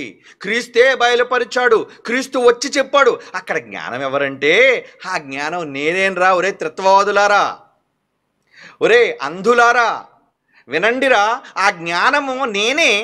అక్కడ నాకు యేసు నేనే మార్గము సత్యము జీవమని ఇక్కడ నా చెబితే ఈ మాట ఎలా విన్నారో, మరి జ్ఞానముగా ఆ రోజు ప్రకటింపబడిన నేను కానా? నాలో సత్యము లేదా? నాలో జీవము లేదా? నాకు మార్గములు లేవా? ఉన్నాయి అని సామెతల గ్రంథం 8వ అధ్యాయంలోని ఎంత స్పష్టంగా 3 లక్షణాలు, ఏమండి యేసుక్రీస్తు వారికి ఉన్న 3 లక్షణాలను గురించి జ్ఞానంలో చెప్పబడిందే. ఇంకా వీళ్ళు కళ్ళు తెరవబడటం లేదు చూసారా? అంధులు, అవిశ్వాసులు, తండ్రిని కుమారుని అంగీకరించలేని అవిశ్వాసులు. అందుకే యుగ సంబంధమైన దేవత వాళ్ళమ్మ ఎవరు? మహాదేవత ఉంది, యుగదేవత. ఆ దేవత ఈ గుడ్డివాదులందరికీ కళ్ళు మూసేసి, రే మనకి ఒక్క దేవుడేరా ఉన్నాడు, 3 దేవుళ్ళు లేరురా, ఒక్క దేవుడే 3గా ప్రత్యక్షమయ్యాడురా, 3గా కనిపించే ఏకదైవం రా అని తప్పుడు బైబిలులో లేని తప్పుడు మాటలను ప్రజలకు పరిచయం చేస్తూ మన మాటలను చివరికి వాళ్ళ వాదాన్ని నిరూపించుకోవడానికి ఒకడు ఏమంటున్నాడు? ఇందాక మీకు చెప్పాను కదా, ఒకడు ఏమంటున్నాడు? ఇది ఒక దైవరహస్యం. దైవరహస్యమా? ఇప్పుడు రహస్యాలంటూ ఏమీ లేవు. దేవుడు సర్వ రహస్యాన్ని కూడా పౌలు గారి ద్వారా సంపూర్ణముగా ప్రకటించేశాడు. అదే పరిశుద్ధాత్మ దేవుని యొక్క నడిపింపు, సర్వసత్యము. ఏమండి, అంటే ఇటువంటి విషయాలను గూర్చి వీళ్ళు ప్రజలను గలిబిలి చేస్తూ జ్ఞానం అన్న దాని పుట్టితిని అన్న ఒక్క మాటను తప్పని నిరూపించడం కోసం అసలు జ్ఞానం కాదు, యేసుప్రభు కాదని చెప్పేస్తున్నారండి వీళ్ళు. ఏమండి, అవునా? రైట్. ఇప్పుడు మరొక మాట మనం ఆలోచించాలి. అంటే ఇక్కడ మనకు చెబుతున్నట్లుగా సామెతల గ్రంథంలోని, ఏమండి సామెతల గ్రంథంలో ఉన్న దానికి జ్ఞానము అంటే వాళ్ళు ఎలాంటి కౌంటర్లు మాట్లాడుతున్నారు. ఇప్పుడు క్లిప్ మీకు వేసి చూపిస్తాను చూడండి. ఇప్పుడు లేడులేండి అతడు, ఏమండి లేకపోయినా వీళ్ళు ఎలాంటి వాదాలను ప్రజల మధ్యకు పెట్టి, ఏమండి ఇప్పుడు ఈ వీడియోలో వేస్తున్న ఏ వ్యక్తి పక్షాన మనం మాట్లాడలేదు. It is only an evidence అంతే. అందులో కనిపించే ఒక జాన్ అనే వ్యక్తి కావచ్చు, అందులో కనిపించే మరొక 2 వ్యక్తులు కావచ్చు. ఈ వ్యక్తులలో ఎవరు చెప్పిన దానితోనూ మనం, ఏమండి వాళ్ళ వాదాలతో వాళ్ళ సిద్ధాంతాలతో అంగీకరించడం లేదు. కేవలం ఒక ప్రూఫ్గా మాత్రమే మీకు చూపిస్తాను. ఎందుకంటే వాళ్ళు ఏ తప్పుడు మాటలు పలికారో దాని వెనక ఉన్న భావాలు అంటే మీకు అర్థం కావాలి కదా. అందుకే నేను ఇప్పుడు మీకు చూపిస్తాను. కనుక ఇప్పుడు ఒక క్లిప్ చూద్దాం. ఏమండి ఈ క్లిప్లో వాళ్ళు ఏమంటున్నారో చూడండి. రోమా అంటే ఫిలిప్ కీర్తన గ్రంథంలో 2వ అధ్యాయంలో నేను పుట్టి తిని నన్ను కన్నాడు ఆ కుమారుడు అనే మాట ఉంటుంది కదండి. ఆ మాట ఒకసారి చదివి ఆ క్లిప్ మనం చూద్దాం. ఏమండి రైట్, చూద్దాం. కీర్తన గ్రంథం 2వ అధ్యాయం 7వ వచనం. కీర్తనలు 2వ కీర్తన 7వ వచనం చూడండి. కట్టడను నేను వివరించేదను, యెహోవా నాకు ఎలాగూ సెలవిచ్చును, నీవు నా కుమారుడువు, నీవు నా కొడుకు నాయన, నేడు నేను నిన్ను కనియున్నాను, నేను కన్నాను నాయన, నిన్ను కన్నాను అని చెబుతున్నాడు. అంటే ఒక తండ్రి అయిన దేవుడు ఒక కుమారుడైన దేవుణ్ణి కన్నాడు, జన్మనిచ్చాడు అని పాత నిబంధనలో కూడా ప్రవక్తల గ్రంథాలను కూడా యథార్థంగా రాయించాడు దేవుడు. ఈ యథార్థంగా వ్రాయించిన సంగతిని ఈ దొంగలు ఎలా మలిచేశారు తెలుసా అండి? దానికి అన్న మాట మీకు చెప్తాను, అంత అతని నోటి నుంచి మీరు విందురు. కానీ ఇది భవిష్యవాణట. ఏంటి భవిష్యవాణ అంటే? భవిష్యత్తులో పుట్టబోయే యేసు కుమారుని గూర్చి ఆ రోజు కీర్తన గ్రంథములో రాయిస్తున్న భవిష్యమట. ఆహా, భవిష్యమా అంటే భవిష్యత్తు అయితే ఎలాగుంటుంది? ఫ్యూచర్ టెన్స్ మాట్లాడితే ఎలా చేయాలి, ఎలా ఉంటుంది అన్నది అతని మాటలు విన్న తర్వాత మీకు ఎక్స్ప్లెనేషన్ ఇస్తారు. కమాన్ ప్లే. ఏమండి ఆ క్లిప్లో 9 నిమిషాల 20 సెకండ్లు అక్కడ చూడండి, ఇక్కడ సౌండ్ పెట్టండి దాన్ని. ఇది ఒక క్రైస్తవ ఛానల్, ఇందులో కూర్చొని మాట్లాడుతున్నారు. ప్లే చేయనా? 9 నిమిషాల 20 సెకండ్లు సౌండ్. నీవు నా కుమారుడవు, సౌండ్ నిన్ను కనియున్నాను. ఇది మళ్ళా ముందు నుంచి చేయండి. రెడీ, అలర్ట్గా ఉండాలి మీరు. మోకాళ్ళు ఏం చేస్తాను లేదా మిమ్మల్ని అందరినీ. ఆయన దేవునికి పుట్టినవాడు, దేవుడు కన్నాడు అంటున్నాడు. దేవునికి పుట్టినట్టు మీరు చూపించండి అంటున్నారు. కూడా పరలోకంలో దేవుడు నేను నిన్ను కన్నాను అన్నాడు. ఎక్కడ? అక్కడనే. నీవు నా కుమారుడవు, నేడు నిన్ను కని ఉన్నాను. ఇది నేమేమంటున్నామంటే, ఇది యేసుక్రీస్తు ప్రభువు పుట్టబోయేందుకు, లేకపోతే ఆయన పుట్టుకకు చరిత్రలో మానవులుగా ఒకానొక సమయంలో పుట్టబోతున్నాడు, దాని గురించినటువంటి భవిష్యవాణి ఇది, లేకపోతే దాని గురించినటువంటి ప్రవచనము. ఆ ప్రవచనం యేసుక్రీస్తునందు నెరవేరింది అన్నది సార్వత్రిక క్రైస్తవ సంఘం యొక్క అభిప్రాయం. సార్వత్రిక సంఘం యొక్క అభిప్రాయం అంటే నీ అభిప్రాయాలు ఎవరికి కావాలి? ఏమండి సార్వత్రిక సంఘం ఎవరు? అసలు సార్వత్రిక సంఘం బైబిల్ అంగీకరించిన వారు సార్వత్రిక సంఘం. ఆ సంఘం సత్యానికి స్తంభమై ఉండాలి. ఏమండి వీళ్ళు మాట్లాడే మాటల్లో యేసుప్రభు కూర్చా మాట్లాట నేడు నిన్ను కనియున్నాను అని చెప్పింది అప్పటికి కనలేదు. భూమి మీద మనిషి పుట్టబోతున్నాడు, యేసుప్రభు పుట్టబోతున్నాడు. ఏమండి ఈ మాట కీర్తనలో రాయబెట్టప్పుడు యేసుప్రభు పుట్టలేదని వీళ్ళ ఉద్దేశం. ఏమండి కనుక పుట్టబోతున్నాడు, ఆ పుట్టబోయే దాని గురించి కనబోతున్నాను అని చెప్పడానికి రాయబడిన భవిష్యవాణిది. ఇది సార్వత్రిక సంఘం అంతా కూడా అంగీకరించినది ఏమండి అని చెబుతున్నాడు. ఓకే ఏమండి భవిష్యవాణ ఒక్కసారి ఇప్పుడు మీరు కీర్తనలు 2:7 చదవండి. భవిష్యవాణి అయితే ఎలా ఉండాలో తర్వాత రెఫరెన్స్ కూడా మీకు చూపిస్తాను. చదవండి మరలా. కమాన్ తీసేయండి మొహాలు. ఓన్లీ విట్నెస్కే. నీవు నా కుమారుడువు, బాగా వినండి. నేడు నేను నిన్ను కనియున్నాను, కనబోచున్నానా? టెన్సెస్ మీకు తెలియాలి. కనియున్నాను అన్నాడా, కనబోచున్నాను అన్నాడా? కనియున్నాను అంటే పాస్ట్ టెన్సా, ప్రెజెంట్ టెన్సా, ఫ్యూచర్ టెన్సా? ఏమండి కనియున్నాను ఏ చిన్న పిల్లడు 5వ తరగతి పిల్లడికి అడిగితే చెప్తాడండి. ఏమండి టెన్సెస్ తెలిస్తే కదండి పిల్లలకి. ఏమండి కనియున్నాను అన్న పదం కన్నాడురా, బెత్తం పట్టుకొని చెప్పాలి. కన్నాడు. కనియున్నాను అంటే అప్పటికి పుట్టేశాడు అని అర్థం. దీన్ని బలపరచడానికి ఒక మాట చూపిస్తాను. యెషయా గ్రంథం 9వ అధ్యాయం 6వ వచనం. యెషయా గ్రంథం 9వ అధ్యాయం 6వ వచనం చూడండి. Past tense, present tense, future టెన్స్లు కూడా తేడాలు తెలియదు వీళ్ళకి. యాలి అనగా మనకు శిశువు పుట్టును అన్నాడా, పుట్టెను అన్నాడా?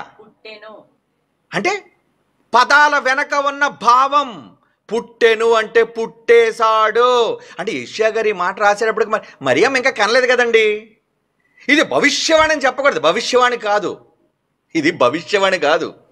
పుట్టేశాడు అని పుట్టిన వ్యక్తిని గూర్చి ఖరారు చేసి చెబుతున్న మాట. యాలి అనగా మనకు శిశువు పుట్టునూకి పుట్టేనూకి తేడా లేదండి.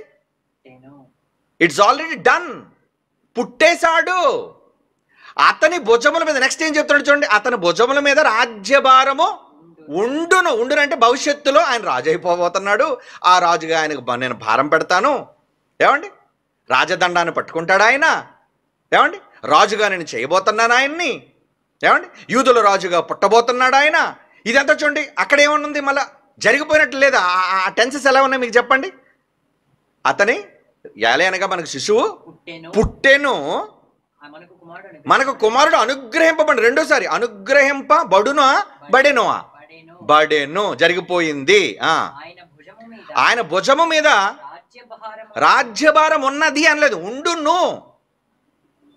ఏమండి ఇంకా అతడు ఆశ్చర్యకరుడు, ఆలోచనకర్త, బలవంతుడైన దేవుడు, నిత్యుడు తండ్రి, సమాధానకర్తకు అధిపతి అని ఆయనకి పేరు పెట్టబడింది. పేర్లు ఉన్నాయి ఆయనకి, చాలా పేర్లు. అందులో నిత్యుడు తండ్రి అని కూడా పేరు ఆయనకు ఉంది.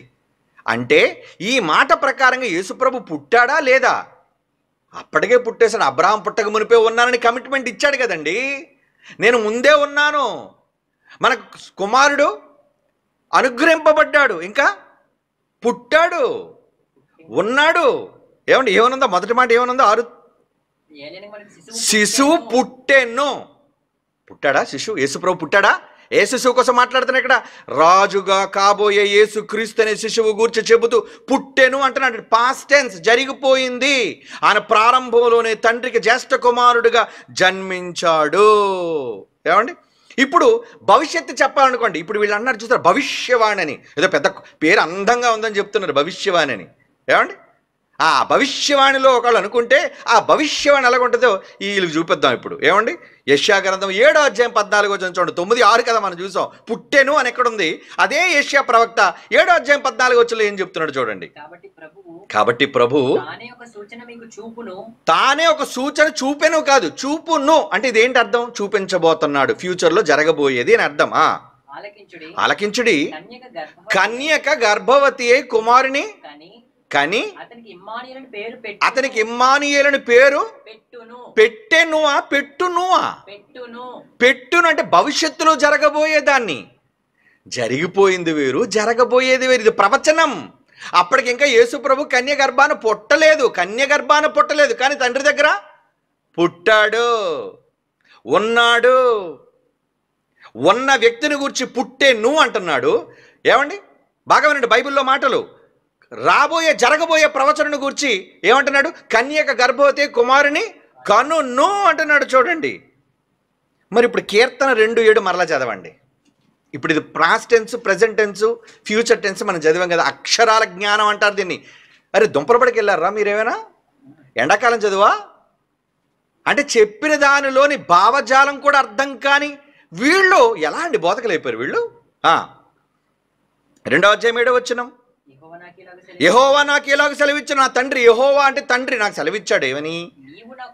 నీవు నా కొడుకువి, నేను నిన్ను కన్నాను. కని ఉన్నానా? కనబోదును అన్నాడా? కని ఉన్నాను అంటే కీర్తన గ్రంథంలో ఈ మాట వ్రాసేటప్పటికీ కుమారుణ్ణి కన్నాడా లేదా?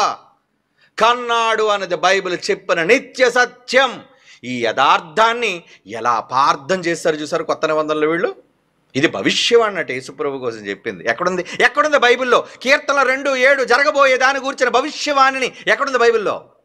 లేదు. Okay, right. ఇప్పుడు ఇంకొక మాట మీకు చూపిస్తాను చూడండి. అంటే వీళ్ళు మాటలను ఎలా వక్రీకరిస్తున్నారు. కమాన్, టైమింగ్ 12 minutes 14 seconds దగ్గర నుంచి చూడండి, లేదా 12 minutes నుంచి అయినా వేయండి.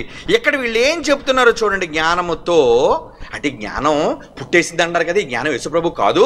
పుట్టిన ప్రతి చోట జ్ఞానం అంటే యేసుప్రభు అని మీరు ఎలాగ అప్లై చేస్తారని వ్యంగ్యంగా ఎలా హేళన చేసి అక్కడున్న మరొక వ్యక్తిని హేళనగా మాట్లాడుతున్నారు. ఎలా మాట్లాడుతున్నారో చూద్దాం. కమాన్ ప్లే. జ్ఞానం ఘోషిస్తుంది అంటుంది కదా, యేసుప్రభు అంటారేంటి మీరు? జ్ఞానం ఎవరో మనకు నూతన నిబంధనలో అంటే జ్ఞానం అని ఎక్కడెక్కడ వస్తే అక్కడ యేసుప్రభు అవన్నీ మళ్ళీ ఒక్కొక్క సందర్భాన్ని బట్టి మనం ఆలోచన. ఓకే, సో ఈ సందర్భంలో మాత్రం యేసుప్రభు ఈయన ఎందుకంటే ఈ కింద మీరు కనుక చదివితే ఏదైతే ఉందో, కావున నా పిల్లలారా నా మాట ఆలకించుడు, మార్గంలో అనుసరించు, అనుదినం నా గడపయుద్దా అంటే ఇవన్నీ యేసుక్రీస్తు చెప్పిన మాటలు. ఆయన శరీరధారిగా వచ్చి నేను మార్గమును, నా మాట వినండి, నా మాటను విన్నవాడే నిత్య జీవాన్ని కలిగిన వాడు అనే విషయాలన్నీ కింద చెప్పిన మాటలన్నీ యేసుక్రీస్తు స్వయంగా శరీరధారిగా వచ్చినప్పుడు చెప్పాడు. జ్ఞానం కలిగిన వాళ్ళందరూ చెప్తారు ఈ మాటలు. ఒక విషయం చదవండి సార్, ఒక్క నిమిషం అన్న, ఒకే నిమిషం అడుగుతాను అన్ననే. ఒకసారి 7:4 చదవండి సార్. అదే వీక్షకులకు సామెతలే మీరు అదే కాంటెక్స్ట్ లో కాంటెక్స్ట్. నాకు అక్కవని తెలుగుతో నాకు చెలిక. యేసుప్రభు మాకు అక్కన చూడండి, యేసుప్రభు మాకు చెలికడు. యేసుప్రభు మాకు అక్క అంటే జ్ఞానం అని ఉంది. 7వ అధ్యాయం మళ్ళీ నాన్న ఆ మాట రిపీట్ చేసి ప్లే చేయండి. 7వ అధ్యాయంలో సామెతల కోసం అతను చెప్తున్న మాట చదవండి, గట్టి చదవండి అన్న. ఇది జ్ఞానంతో నాకు అక్కవని తెలుగుతో నాకు చెలిక. యేసుప్రభు మాకు అక్కన, యేసుప్రభు మాకు రైట్. వీక్షకులకు సమయం. రైట్. 7:4 జాన్ అన్న 7:4. యేసుప్రభు మాకు అక్క ఏముంది అక్కడ మాట? ఓకే, పాస్ చేయండి. ఆ మాట అన్నారు కదండి, ఆయన నోట్ అంబడి ఆ మాట వచ్చింది. మళ్ళీ ఆ ఒక్క మాట మరలా ప్లే చేయండి, ఎందుకంటే మీరు ఇది నోట్ చేసుకోవాలి. ఈ పాయింట్, వీళ్ళు ఎంత జ్ఞానహీనంగా వీళ్ళు బైబిల్ని వక్రీకరించి మాట్లాడుతున్నారు అనేది మీకు తెలియాలి. ఓకే, 7:4 సామెతలే. నేను కాంటెక్స్ట్ బయటికి వెళ్ళలేదు, సందర్భం అదే. చదవండి, ఎటు చదవండి అన్న. ఇది జ్ఞానంతో నీవు నాకు అక్కవా, నీవు తెలివితో నాకు చెలికత్తె. యేసు ప్రభు మాకు అక్కన, యేసు ప్రభు మాకు చెలికత్తెనా? ఓకే ఓకే నాన్న. అంటే ఆయన ఉద్దేశంలో అక్కడ జ్ఞానం అనే ఆ పదాన్ని ఏమన్నాడు? మాకు అక్క అంటే యేసుప్రభు మాకు అక్క, యేసుప్రభు మాకు చెలికత్త. యేసుప్రభు అక్క కాకూడదా? యేసుప్రభు నాన్న అయితే తప్పులేదట, యేసుప్రభు దేవుడైతే తప్పులేదట. ఇప్పుడు యేసుప్రభుకున్న రకరకాల క్యారెక్టర్లు చూస్తాను. కమాన్, ఇప్పుడు మీరు చూడాలి. తర్వాత వీళ్ళ తాలూకా వివరణ ఇస్తాను, బుర్ర పగిలిపోదు మీకు. ఏమండి, వీళ్ళు ఎలా బైబిల్ని వక్రీకరిస్తున్నారో అన్నది. ఎందుకంటే ఈ సాక్ష్యం ఎందుకు చూపించానంటే మీకు అర్థం కాలేదు. ఎవరో అనేసారు, నేనంటే ఎవరన్నారో మీకు తెలీదు. ఏమండి, ఓకే, ఇప్పుడు ఒక మాట మీకు చూపిస్తాను, జాగ్రత్తగా చూడండి. అంటే జ్ఞానం మాకు అక్క అని అన్నాడు కదా, అంటే యేసుప్రభు జ్ఞానమే అనుకుందామండి. అంటే జ్ఞానం అని చెప్పాం కదా, యేసుప్రభు అక్క అవుతాడా మాకు అని చాలా వ్యంగ్యంగా మాట్లాడుతున్నాడు. జ్ఞానం అంటే యేసుప్రభు కాదు, జ్ఞానం అక్క అవుతా ఎలాగవుతుంది మనకు అనేది కదా వాళ్ళ వాదన. ఓకే, యోహాను సువార్త 1వ అధ్యాయము గబగబా తీయాలి. యోహాను సువార్త 1వ అధ్యాయం 25వ వచనం. క్విక్గా ఉండాలి. ఇప్పుడు మీకు యేసుప్రభు ఎన్ని రకాలుగా మనకు కనబడుతున్నాడు అని ఇప్పుడు మీకు చూపిస్తాను. యోహాను సువార్త 1వ అధ్యాయం 28. క్విక్. యోహాను సువార్త 1:29. యేసు తన యొద్దకు రాగా లోక పాపములు మోసుకొని పో. యేసుని చూసి గొర్రెపిల్ల అంటాడేంటి? యేసుప్రభు గొర్రెపిల్ల? ఏమండి, యేసుప్రభు గొర్రెపిల్ల అనొచ్చా? తప్పులేదండి, అనొచ్చు. గొర్రెపిల్ల అంటే అక్కడ తోక 4 కాళ్ళు 2 చెవులు ఉన్నాయని కాదు. అక్కడ గొర్రెపిల్ల లాంటి వధింపబడే స్వభావం అది అందులో మనం తీసుకోవలసింది. ఓకే, నెక్స్ట్ యోహాను సువార్త 1వ అధ్యాయం 1వ వచనం. ఆది యందు వాక్యముండును. అంటే యేసుప్రభుకున్న మరో పేరేంటి? వర్డ్, వాక్యము. అంటే వాక్యం అని నేను పిలవచ్చా? జ్ఞానం అంటే వీళ్ళకి తప్పట, వాక్యం అని మాత్రం అనొచ్చట. ఓకే, వాక్యమా కాదా ఆయన? వాక్యమే. యోహాను సువార్త 8వ అధ్యాయం 12వ వచనం చూడండి. యోహాను సువార్త 8వ అధ్యాయం 12వ వచనం.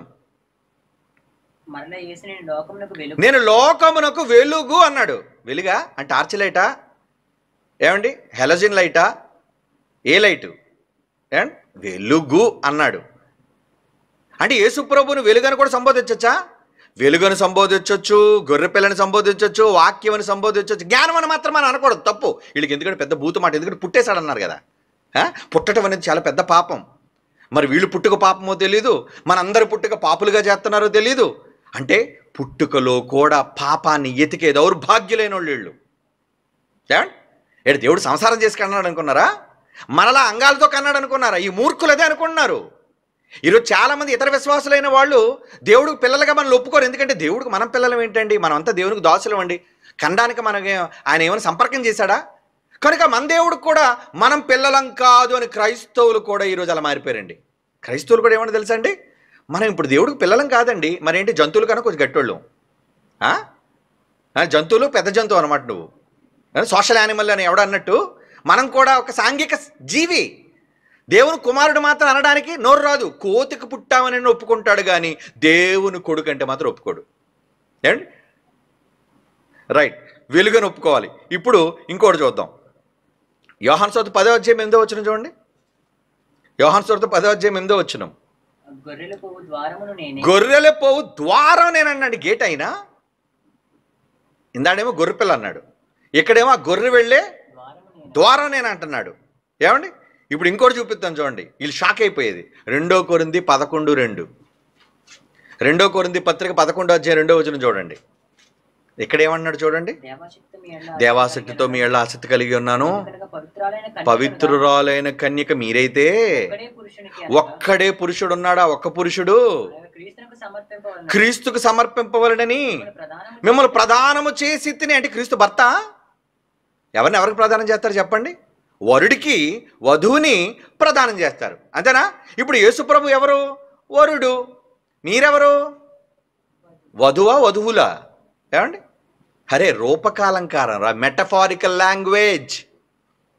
అక్కడ గొర్రెన్నా, గొర్రె పిల్లన్నా, వరుడన్నా, ద్వారమన్నా, జీవాహారమన్నా, ఏమండి వెలుగన్నా, ఇవన్నీ పర్యాయ పదాలు.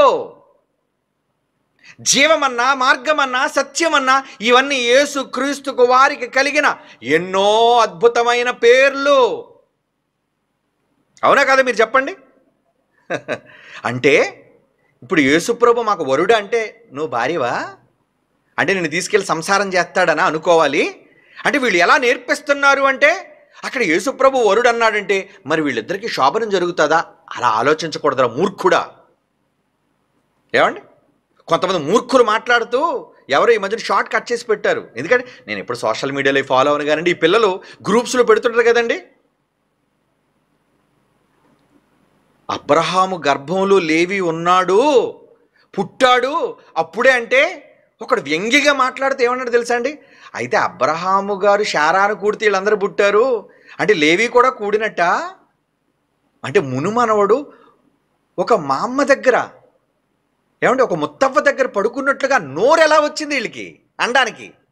ఏమండి అక్కడ బైబిల్ చెప్పుడు ఒక విధమున చెప్పిన ఒక విధంగానే ఆలోచించాలి, ఒక విధమును చెప్పిన ఎడలా. అంటే ఎలా పడితే ఏదైనా అప్లై చేసేసి వాళ్ళు అనుకున్న భావాలను తప్పు చేయటం కోసం ఎవరినైనా చెడుగా చేస్తారా? ఇప్పుడు చూసారా ఈ ముందు బోధకుడు మాట్లాడుతూ ఈ తత్వవాది ఏం మాట్లాడుతున్నాడు? మనకు అక్క జ్ఞానం, మనకు అక్క చెల్ల, ఇప్పుడు రండి, ఇప్పుడు సరిగ్గా రండి, ఆ మాట దగ్గరికి మీకు వివరిస్తాను ఇప్పుడు ఆ మాట ఏంటో. ఏమండి చదవండి ఇప్పుడు ఆ మాట. సామెతల గ్రంథం 7వ అధ్యాయము మొదటి నుంచి కూడా ఆలోచిద్దాం. ఎందుకంటే జ్ఞానం గురించి మాట్లాడుతుంది కాబట్టి ఏముందో, నా కుమారుడు నా మాటలో మనసు నుంచుకొనుము, నా ఆజ్ఞలను నీ యొద్ద దాచిపెట్టుకొనుము. ఒక తల్లి జ్ఞానయుక్తంగా ఒక కుమారుడికి చేస్తున్న ఉపదేశం ఏదైనా జ్ఞానం అయితే యేసుక్రీస్తు వారు ఒక మంచి సత్యము జీవము కలిగిన మాట. ఏంటన్నాడు? నా ఆజ్ఞలను నీ మనస్సు నుంచుకునేళ్ళ నీ కనుపాపాలని ఉపదేశంలో కాపాడేళ్ళని నువ్వు బ్రతుకుతావు నాయన. నీ వ్రేళ్లకు వాటిని కట్టుకొనుము, నీ హృదయపు పలకల మీద వాటిని రాసుకొనుము. ఏడు హృదయ పలకల మీద రాసుకునేది ఏంటి చెప్పండి? వాక్యమా కాదా? బాగా వినండి. హృదయపు పలకల మీద వ్రాసేది అని పాత నిబంధనలో ఉన్నమాట క్రొత్త నిబంధనలో ఎక్కడుంది మీరు చెప్పండి? ఏమండి మెత్తని హృదయములను పలకల మీద వ్రాయబడిన మా పత్రిక మీరే కారా అని పౌలు కొరింథీయులకు రాసిన ఏమండి 2వ పత్రిక 3వ అధ్యాయం 3వ వచనం ఏమంటున్నాడు చూడండి ఒకసారి. మళ్ళీ అక్కడ అలాగ ఉంచండి, ముయ్యకండి. 2వ కొరింథీ పత్రిక 3వ అధ్యాయం 3వ వచనం 2వ వచనం నుంచి కూడా చూడండి ఏమంటున్నాడు అక్కడ? మా హృదయముల మీద వ్రాయబడి ఉండి మనుషులందరూ చదువుచున్నా మా పత్రిక మీరే కాదని మనుషులు ఇక్కడ పత్రికలు అంటున్నాడండి. మనం పత్రికలట. మన హృదయముల మీద వ్రాయబడిన పత్రిక అంటే జ్ఞానమా కాదా? పత్రిక అంటే వాక్యమా కాదా? ఈరోజు 66 పుస్తకాల్లోని ఈ పత్రికలు పౌలు రాసిన పత్రికలు అంటారే, ఆ పత్రికలు వాక్యమా కాదా? ఆ వాక్యము క్రీస్తా కాదా? ఎస్, క్రీస్తు అయితే ఇప్పుడు పాత నిబంధనకి రండి. ఎవరిని గురించి చెబుతున్నాడు ఈ మాట అంతా? ఇక్కడ ఛాయారూపకంగా ఉన్నా అక్కడ స్పష్టంగా చెబుతున్నాడు. అక్కడ క్లారిటీతో ఏమని చెప్తున్నాడండి? ఇక్కడ 2వ వచనం, సామెతల గ్రంథం 7వ అధ్యాయం 2వ వచనం. నా ఆజ్ఞలకు నీవు మనసు నుంచుకొని నీకు అనుపాపాలనే ఉపదేశం కాపాడే నువ్వు బ్రతుకుదువు, నీ వేళ్లకు వాటిని కట్టుకొనుము, నీ హృదయపు పలక మీద వాటిని రాసుకొనుము. వెంటనే అన్నాడు చూడండి, జ్ఞానముతో నీవు నాకు అక్కవనియు, తెలివితో నీవు నాకు చిలికెత్తువని చెప్పు. అంటే ఒక జ్ఞానం చూసి నిజంగా నీకు అక్క అయితే, ఒక అక్క అంటే అక్క పెద్దది ఎప్పుడు కూడా నీకు ఏం చెప్తుంది? ఒక తమ్ముడికి ఏం చెప్తా చెప్పండి? అక్క, అరే నాన్న తమ్ముడు జాగ్రత్తగా వెళ్ళు తమ్ముడు. ఒక చెలికత్తే, ఒక స్నేహితురాలు, ఒక ఫ్రెండ్ అయితే ఏం చేస్తుంది? జాగ్రత్త, వెళ్ళేటప్పుడు జాగ్రత్త. ప్రేమించేవాళ్ళు తమ ప్రేమించిన వ్యక్తులకు చెప్పే జాగ్రత్త. అంటే జ్ఞానము చెలికత్తి కాకూడదా? జ్ఞానము ఒక అక్క కాకూడదా నీకు? జ్ఞానము ఏమండి గొర్రెపిల్ల అవగాలేంది, జ్ఞానమేమో వెలుగు అవగాలేంది, జ్ఞానమేమో ఏమండి గొర్రెల ద్వారం అవగాలేంది, జ్ఞానము వరుడు అవగాలేంది. జ్ఞానము అక్క అయితే భూత. ఏమండి అక్క అంటే వీళ్ళు మూర్ఖులైన వాళ్ళు ఎలా వక్రీకరిస్తారు? మళ్ళీ వీళ్ళకి ఒక ఛానల్, దాంట్లో కూర్చొని డిస్కషన్. ఎవరో ఎదుట మాట్లాడుతుంటే అతను ఏదో టట్ మాట్లాడుతున్నాడు ఆయన, ఎందుకంటే కరెక్ట్గా మాట్లాడలేకపోతున్నారు వాళ్ళు. ఏమండి సరైన జవాబు చెప్పడం. దేవుని పిల్లలారా, ఇలా వాళ్ళని కన్ఫ్యూజ్ చేసి ఈ లోకాన్ని విడిచిపెట్టక ముందే ఎన్నో అబద్ధాలను ప్రజల మధ్య నాటిపోయారండి వీళ్ళందరూ కూడా.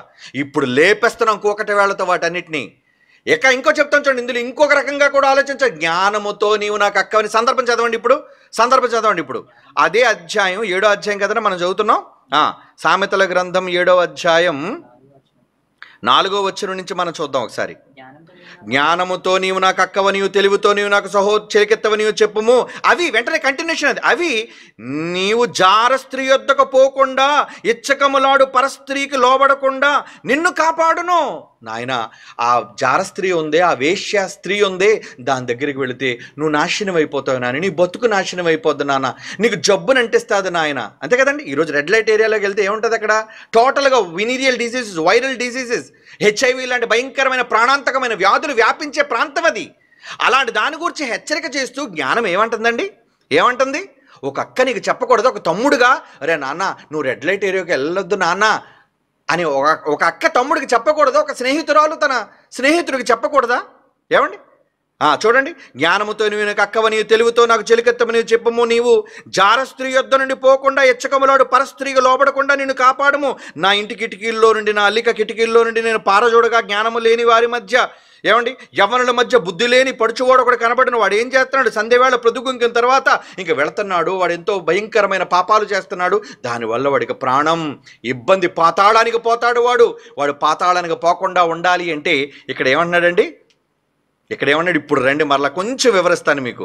4వ వచనం, జ్ఞానముతో నీకు నిజంగా జ్ఞానం ఉంటే, జ్ఞానముతో నువ్వు ఉంటే నువ్వేం చెప్తావు? జ్ఞానముతో ఉంటే ఒకవేళ ఏం పరస్త్రీ కనబడింది అనుకోండి, వస్తావా అని పిలుస్తుంటారు కదండి. రోడ్డు అంటే వెళ్ళిపోతుంటా, నీకు ఏ పాప పుణ్యం తెలియదు. కానీ ఈ విటులను ఆకర్షించడానికి వీళ్ళు రోడ్ల మీద నిలబడి, సంత వీధుల్లో నిలబడి పిలుస్తుంటారు, వస్తావా, వెళ్దామా అని పిలుస్తుంటారు. అప్పుడు అలా పిలిచినప్పుడు అంటే అది పిలుస్తుందంటే అర్థం ఏంటన్నమాట? నీతో సైనించడానికి పిలుస్తుంది అది. అప్పుడు నువ్వేం చెప్పాలి? అక్క, రానక్క, తప్పక్క అని ఆమెను అక్కని సంబోధిస్తే నీతో పడుకోగలదా? నువ్వు జ్ఞానముతో ఆవిడ్ని అక్క అని నువ్వు అన్నావు అనుకో, ఏమిటి అక్కతో ఎవరండి సైనించగలరు? నీ తోడబుట్టిన అక్క అని పిలిచే ఆమెతో నువ్వు సైనించగలవా? లేదే. అంటే నిజంగా నీకు జ్ఞానం ఉంటే, జ్ఞానముతో ఒకవేళ నువ్వు నిండితే, జ్ఞానము నీ బుర్రలో ఉంటే నాకు అక్క అంటావు ఏ స్త్రీ కనబడినా, అవునా? తెలివితో నీవు నాకు చెలికెత్తవి, అయ్యో ఇదేంటి నువ్వు నా స్నేహితురాలు కదా, నేను వేశ్యగా చేయటం ఏంటి, నేను నిన్ను కూడటం ఏంటి, తప్పు అని స్త్రీ కనబడితే చెప్పే సంస్కారం జ్ఞానముంటే వస్తుంది ఏ మగాడికైనా అని చెప్పడానికి నీలో జ్ఞానముంటే ఆ స్త్రీని చూసి ఏమంటావు? అక్క అని సంబోధిస్తావు. ఏమండి? ఇది రైటే. ఒకవేళ జ్ఞానం అక్కగా అనుకుంటే ఒక తమ్ముడితో, ఏమంటే ఒక తమ్ముడు రెడ్ లైట్ ఏరియాకి వెళ్తాడని అక్కకి తెలిసింది అనుకుంటే ఏమంటుంది? అక్క, తమ్ముడు వెళ్ళొద్దురా, ఆ మార్గంలో వెళ్ళొద్దు నాన్న అని మంచి కోరేవాళ్ళు, మన మంచి కోరేవాళ్ళు ఎవరైనా మంచి చెబుతారే. అలాగే జ్ఞానం అనే యేసు ప్రభు మన మంచిని కోరేవాడు. మెత్తని హృదయములను పలకల మీద వ్రాయబడిన జ్ఞానము, వాక్యము, ద్వారము, జీవము, జీవాహారము, జీవ జలము, ఏమండి, వరుడు కదా. ఇన్ని యేసు ప్రభువుకి ఉన్న పేర్లు ఉండగా తప్పులేదు, కానీ జ్ఞానము అంటే తప్పటండి ఇది. ఏమండి? అంటే వీళ్ళు ఎంత మూర్ఖులు! వాళ్ళు అనుకున్న తప్పుడు సిద్ధాంతాన్ని ధృవీకరించడం కోసం, ఏమండి, ప్రజల మధ్య దాన్ని చొప్పించడం కోసం. ఇప్పుడు ఏంటి చెప్పండి? యేసుప్రభు మాకు అక్క, యేసుప్రభుకు నువ్వు భార్య కాగా లేనిది. యేసుప్రభు అన్నాడు మీరందరూ నా స్నేహితులు అన్నాడు. యేసుప్రభు అన్నాడు నేను ద్వారం అన్నాడు. యేసుప్రభు అన్నాడు నేను గొర్రెపిల్ల అన్నాడు. ఇన్ని రకాలుగా యేసుప్రభు పిలవబడగలిగింది. జ్ఞానం అని పిలవబడితే తప్ప? ఆ జ్ఞానం నీకు మంచి చెప్పకూడదా? అంటే వీళ్ళకి ఏం బైబిల్ అర్థమైంది చెప్పండి? పుస్తకాలు కట్టలు దరిద్రపు దిక్కుమాల పుస్తకాలు చదవడం కాదురా పిచ్చోళ్ళారా. బైబిల్ చదవండి, వన్ అండ్ ఓన్లీ గ్రంథం. బైబిల్ చదివితే మహాజ్ఞాన విజ్ఞానం ఉన్నది ఇందులో. నువ్వు దీన్ని వదిలేసావు, పనికిరాని ఎవడో రాసిన కామెంటరీలు, చెత్త సిద్ధాంతాలు చదివి. అది నీకు పుట్టిన దుర్బుద్ధి కాదులే, ఈ దొంగలకు పుట్టిన దుర్బుద్ధి కాదండి. వీళ్ళ కన్న తల్లిదండ్రులు మూలాలున్నారే, తాత ముత్తాతలు, వాళ్ళకి అంటించేశారు ఈ జబ్బు. ఏంటది? ఆ విదేశాల నుంచి వచ్చేవాళ్ళు దొంగలున్నారే.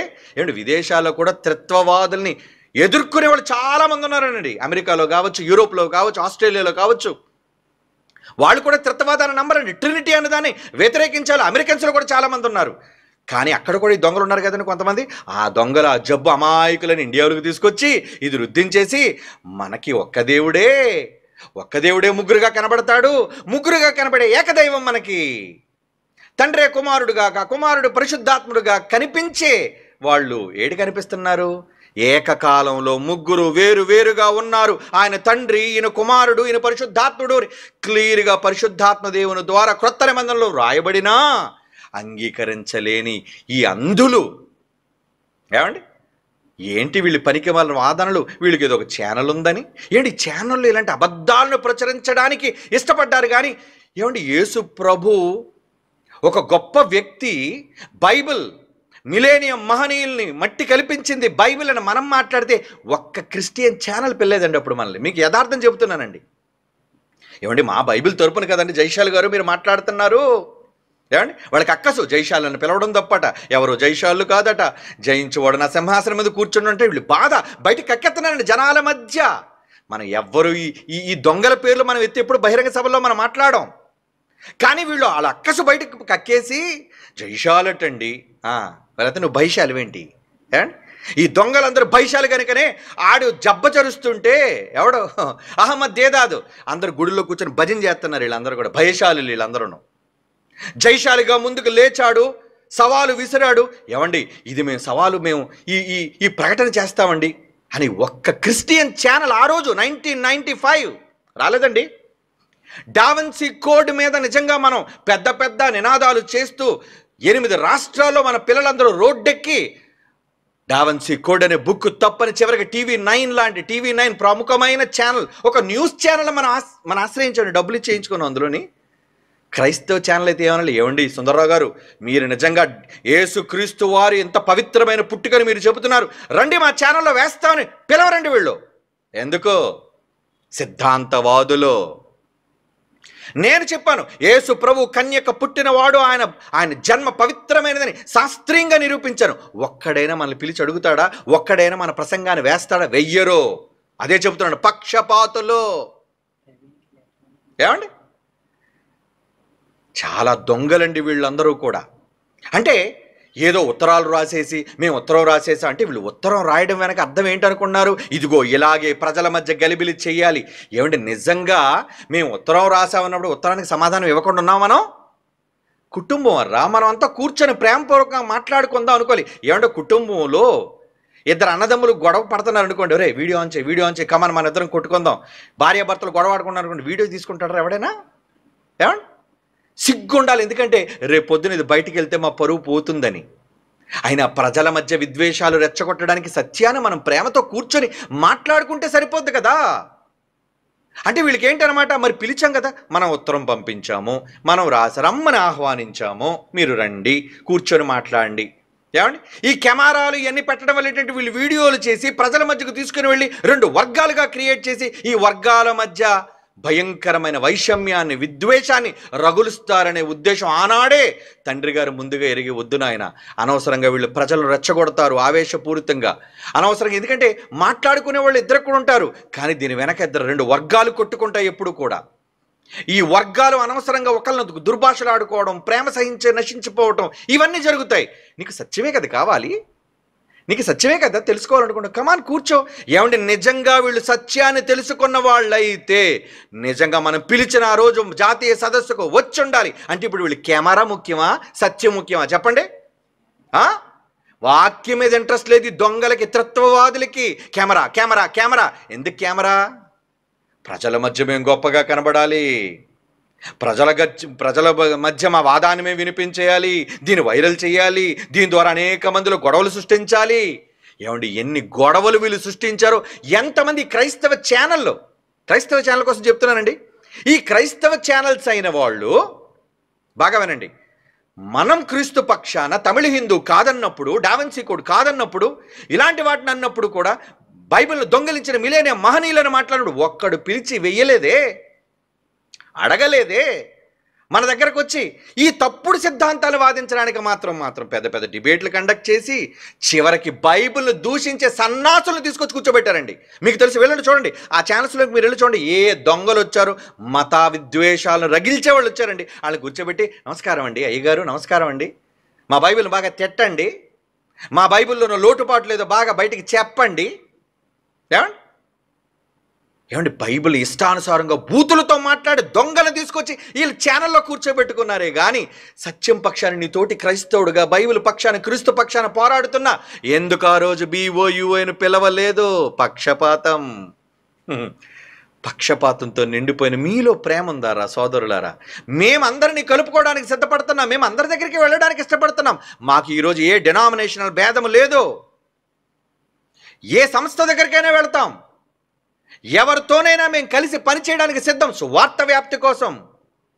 మీ సిద్ధాంతాలు పక్కన పెట్టండి అని ఎప్పుడో పిలుపునిచ్చారు. మనకి సంఘాలు ఎన్నైనా ఉండొచ్చు, సిద్ధాంతాలు ఎన్నైనా ఉండొచ్చు, పక్కన పెట్టండి. మనమంతా ఒక సంఘటిత శక్తిగా ప్రపంచ క్రైస్తవులారా మనం ఏకమై క్రీస్తు రాజ్య సువార్తను ప్రకటిద్దాము అని జైశాలి గారు పిలిపిచ్చారే 25 ఏళ్ల క్రితం. ఏం కలవటం ఇష్టం లేదా? సువార్త కోసం కదా కలవమంటున్నారు, కలిసి కదా పని చేయడం కోసం వెళ్దామంటున్నారు. ఏమండి నిజానికి ఈరోజు అనేక మంది ఇతర మతస్థులైన వాళ్ళు వీళ్ళు కూర్చోబెట్టి డిబేట్లు చేయటం వల్ల ఏం జరిగిందో తెలుసా? ఫత్వాలు కూడా ప్రకటించారండి. ఫత్వా అంటే తెలుసా? అరే తల తీసేయండి రాడుదని తెలుసా మీకు? వార్తల్లో చూడండి. ఫత్వా ఎందుకు ప్రకటించారు అంటే నువ్వు మా గ్రంథాన్ని మా దేవుణ్ణి మేము అనరాని మాటలు అన్నావు కనుక నిన్ను లేపేస్తాం, చంపేస్తాం, ఏమండి నీ తల తీసేస్తాం. ఏమండి ఇస్లాం సంస్థలు కానీ ఎంతమంది విరోధులు, విధ్వంసం. ఏమండి మనం కోరుండి మనం వాడిని పిలిచామండి. బైబిల్ తప్పన్నందుకు జకీర్ నాయక్ని కావచ్చు, బైబిల్ తప్పన్నందుకు అహ్మద్ దేదాద్ ఒక తురకవాడైనా సరే, ఒక ముస్లిం అయినా అతను పిలిచాం మనం. ఎందుకు? నీ ఖురాన్ తప్పని చెప్పడానికి కాదు, నీ దేవుడు దేవుడు కాదనడానికి కాదు మనం సవాలు చేసి పిలిచింది. నా గ్రంథం రైట్ అని చెప్పుకోవడానికి మనం సవాలు చేసాం. అవునా? మన సవాలు వెనక ఉన్న అర్థం ఏంటి చెప్పండి? నువ్వు నా బైబిల్ అంటున్నావు కదా, నువ్వు నా బైబిల్ నిందిస్తున్నావు కదా, నేను నీలాగా నీ గ్రంథాలని నీ దేవుళ్ళు నిందించను. నా బైబిల్ ఎంతో గొప్పతో నిరూపించుకుంటాను, నేను చేతనైతే నన్ను ఓడించంటున్నావు. ఆ రోజుకి ఈ రోజుకి ఎవర్ గ్రీన్ ఛాలెంజ్ జైశాలి గారు ఆ రోజు చేస్తే ఆయన కొడుగ్గా ఈ రోజుకి నేను చేస్తున్నాను. ఈ రోజుకి నీ గ్రంథం రైటా తప్పు నిరూపించే అవసరత నాకు లేదు. నా గ్రంథం రైట్ అని నిరూపించుకుని దమ్ము సత్తా నా దగ్గర ఉంది. చేతనైతే రా, ఎవడని లేదని నువ్వు పంపించావని గిల్లి పంపించు, మట్టి కరిపించేస్తామండి. బైబిల్ జోలికి వస్తే మట్టి అదిరా, అది Bible open university India international అన్న క్రీస్తు సంఘం సత్యానికి స్తంభం. ఇది తట్టుకోలేక ఏమండి బురద జల్లే ప్రయత్నాల చేస్తూ ఉండండి, పర్లేదు, డోంట్ కేర్. మరలా చెప్తున్నాను, అస్సలు పట్టించుకో. ప్రపంచ ప్రజలందరి దగ్గర మీరు మమ్మల్ని చెడ్డ చేసినా మాకు కావాల్సింది దైవాశీస్సులు. తండ్రిగా ఆయన, కుమారుడుగా యేసుక్రీస్తు దేవుడైన ఆయన దయ, పరిశుద్ధాత్మ దేవుని యొక్క సహకారం మాకు కావాలి. ముగ్గురుగా అంగీకరించలేక జ్ఞానం అంటే యేసు ప్రభు కాదని, పుట్టలేదని, బైబిల్లో పుట్టెను పుట్టెను పుట్టెను పుట్టెను ఇన్ని పదాలు ఉన్నాయండి. ఒక్క పదాన్ని కూడా పుట్టెనని ఒప్పుకోరు కదండి వీళ్ళు.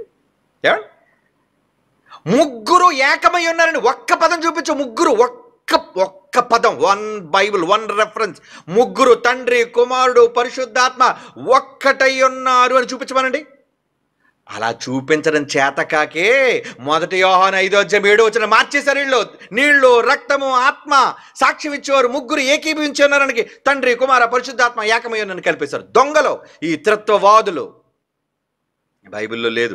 ఏమండి పుట్టాడు అని ఇన్ని మాటలు బైబిల్లో ఉన్నప్పుడు ముగ్గురు అన్ని కాలాల్లో ఒక్కటిగా ఉండి తను ముగ్గురుగా ప్రత్యక్షపరుచుకున్నారని ఒక్క రెఫరెన్స్ ఎందుకు? డైరెక్ట్ రెఫరెన్స్ మీరు చూపించలేరు, అబద్ధం కనుక. పాత నిబంధనలోకి వెళ్ళి అపార్థాలు చేస్తున్నారు యథార్థమైన విషయాలని. ఇందాక మీకు చెప్పాను కదా కీర్తనలు ఎలా తిప్పేశారు. జ్ఞానంతో అక్కంటే హేళనగా మాట్లాడి దాని యొక్క అర్థాలు వివరణ కూడా తెలియకుండా, ఏమండి దేవా నా దేవా అన్నాడంటే ఎవరితో అన్నాడు? ఆ మాట ఎవరిది? దాని భావం ఏంటి? సందర్భానుసారంగా ఆలోచించడం చేత కాని వీళ్ళు అపార్థాలు చేస్తున్నారు. పాత నిబంధనలోని యథార్థాలను కూడా అపార్థం చేస్తున్నారు. స్టిల్ నాట్ ఓవర్, ఇంకా అవ్వలేదు దంపుడు. పిల్లలకు సర్వసత్యం తెలిసినంత వరకు కమాన్ పిల్లలారా, గెట్ రెడీ. దేనికి? సత్యాన్ని తెలుసుకోవడానికి రెడీ అవ్వండి. అసత్యవాదులను ఖండించటం, అబద్ధాలను, నిత్య జీవం పొందాలి అంటే తండ్రిని, కుమారుని అంగీకరించే నిత్య జీవం కావాలి అంటే దానిని అంగీకరించలేని ఈరోజు త్రిత్వవాదుల మూర్ఖవాదం అందుకే ఇది చెప్పుతుంటే ఇవన్నీ తట్టుకోలేక ఏదేదో ఏదేదో మాట్లాడుకుంటారు. పర్లేదు, మాట్లాడుకోండి, డోంట్ వేర్. అసలు పట్టించుకోం. దేవుని పిల్లలారా, మీరు మాత్రం సత్యం పక్షాన నిలబడాలి. ఎందుకంటే ఈరోజు క్రైస్ట్ చర్చ్ సత్యానికి స్తంభం. ఇందాక అతను ఏమన్నాడు? సార్వత్రిక సంఘం అంతా ఆమోదించింది అంటే భవిష్యవాణి. ఏమంటే సార్వత్రిక సంఘం అంతా భవిష్యవాణి ఆమోదించి, ఎక్కడుందో భవిష్యవాణి ఆమోదించిందని? ఇక్కడ సార్వత్రిక సంఘం అంటే నువ్వు అనేసి కూడా సార్వత్రిక సంఘమా?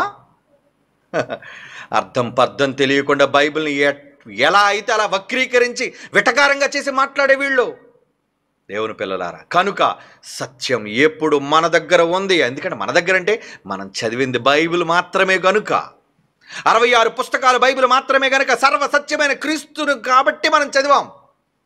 ఈరోజు ట్రూత్ ఏది? 27 బుక్స్. యేసు ద్వారా, పరిశుద్ధాత్మ ద్వారా సర్వ సంపూర్ణమైన సర్వ జ్ఞానం బైబిల్.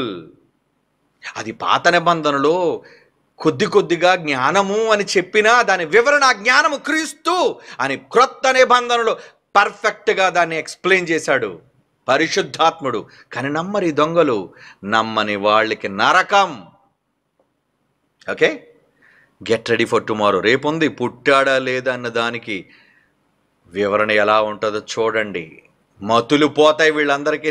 మేము అనుకున్నవన్నీ తప్పులైపోతున్నాయో అని బెంగ, భయం. అందుకే తెల్లవారు లేస్తే మన కోసమే మాట్లాడాలి, మన బొమ్మే వేసుకోవాలి, మన కోసమే మాట్లాడుకోండి, డోంట్ కేర్. కానీ సత్యం ఎప్పుడు ప్రకటింపబడుతూనే ఉంటుంది. దీన్ని ఎవడు ఆపలేడో. ఆపాలనుకున్నాడు పోతాడేమో కానీ సత్యం ఆగదు. Note this point.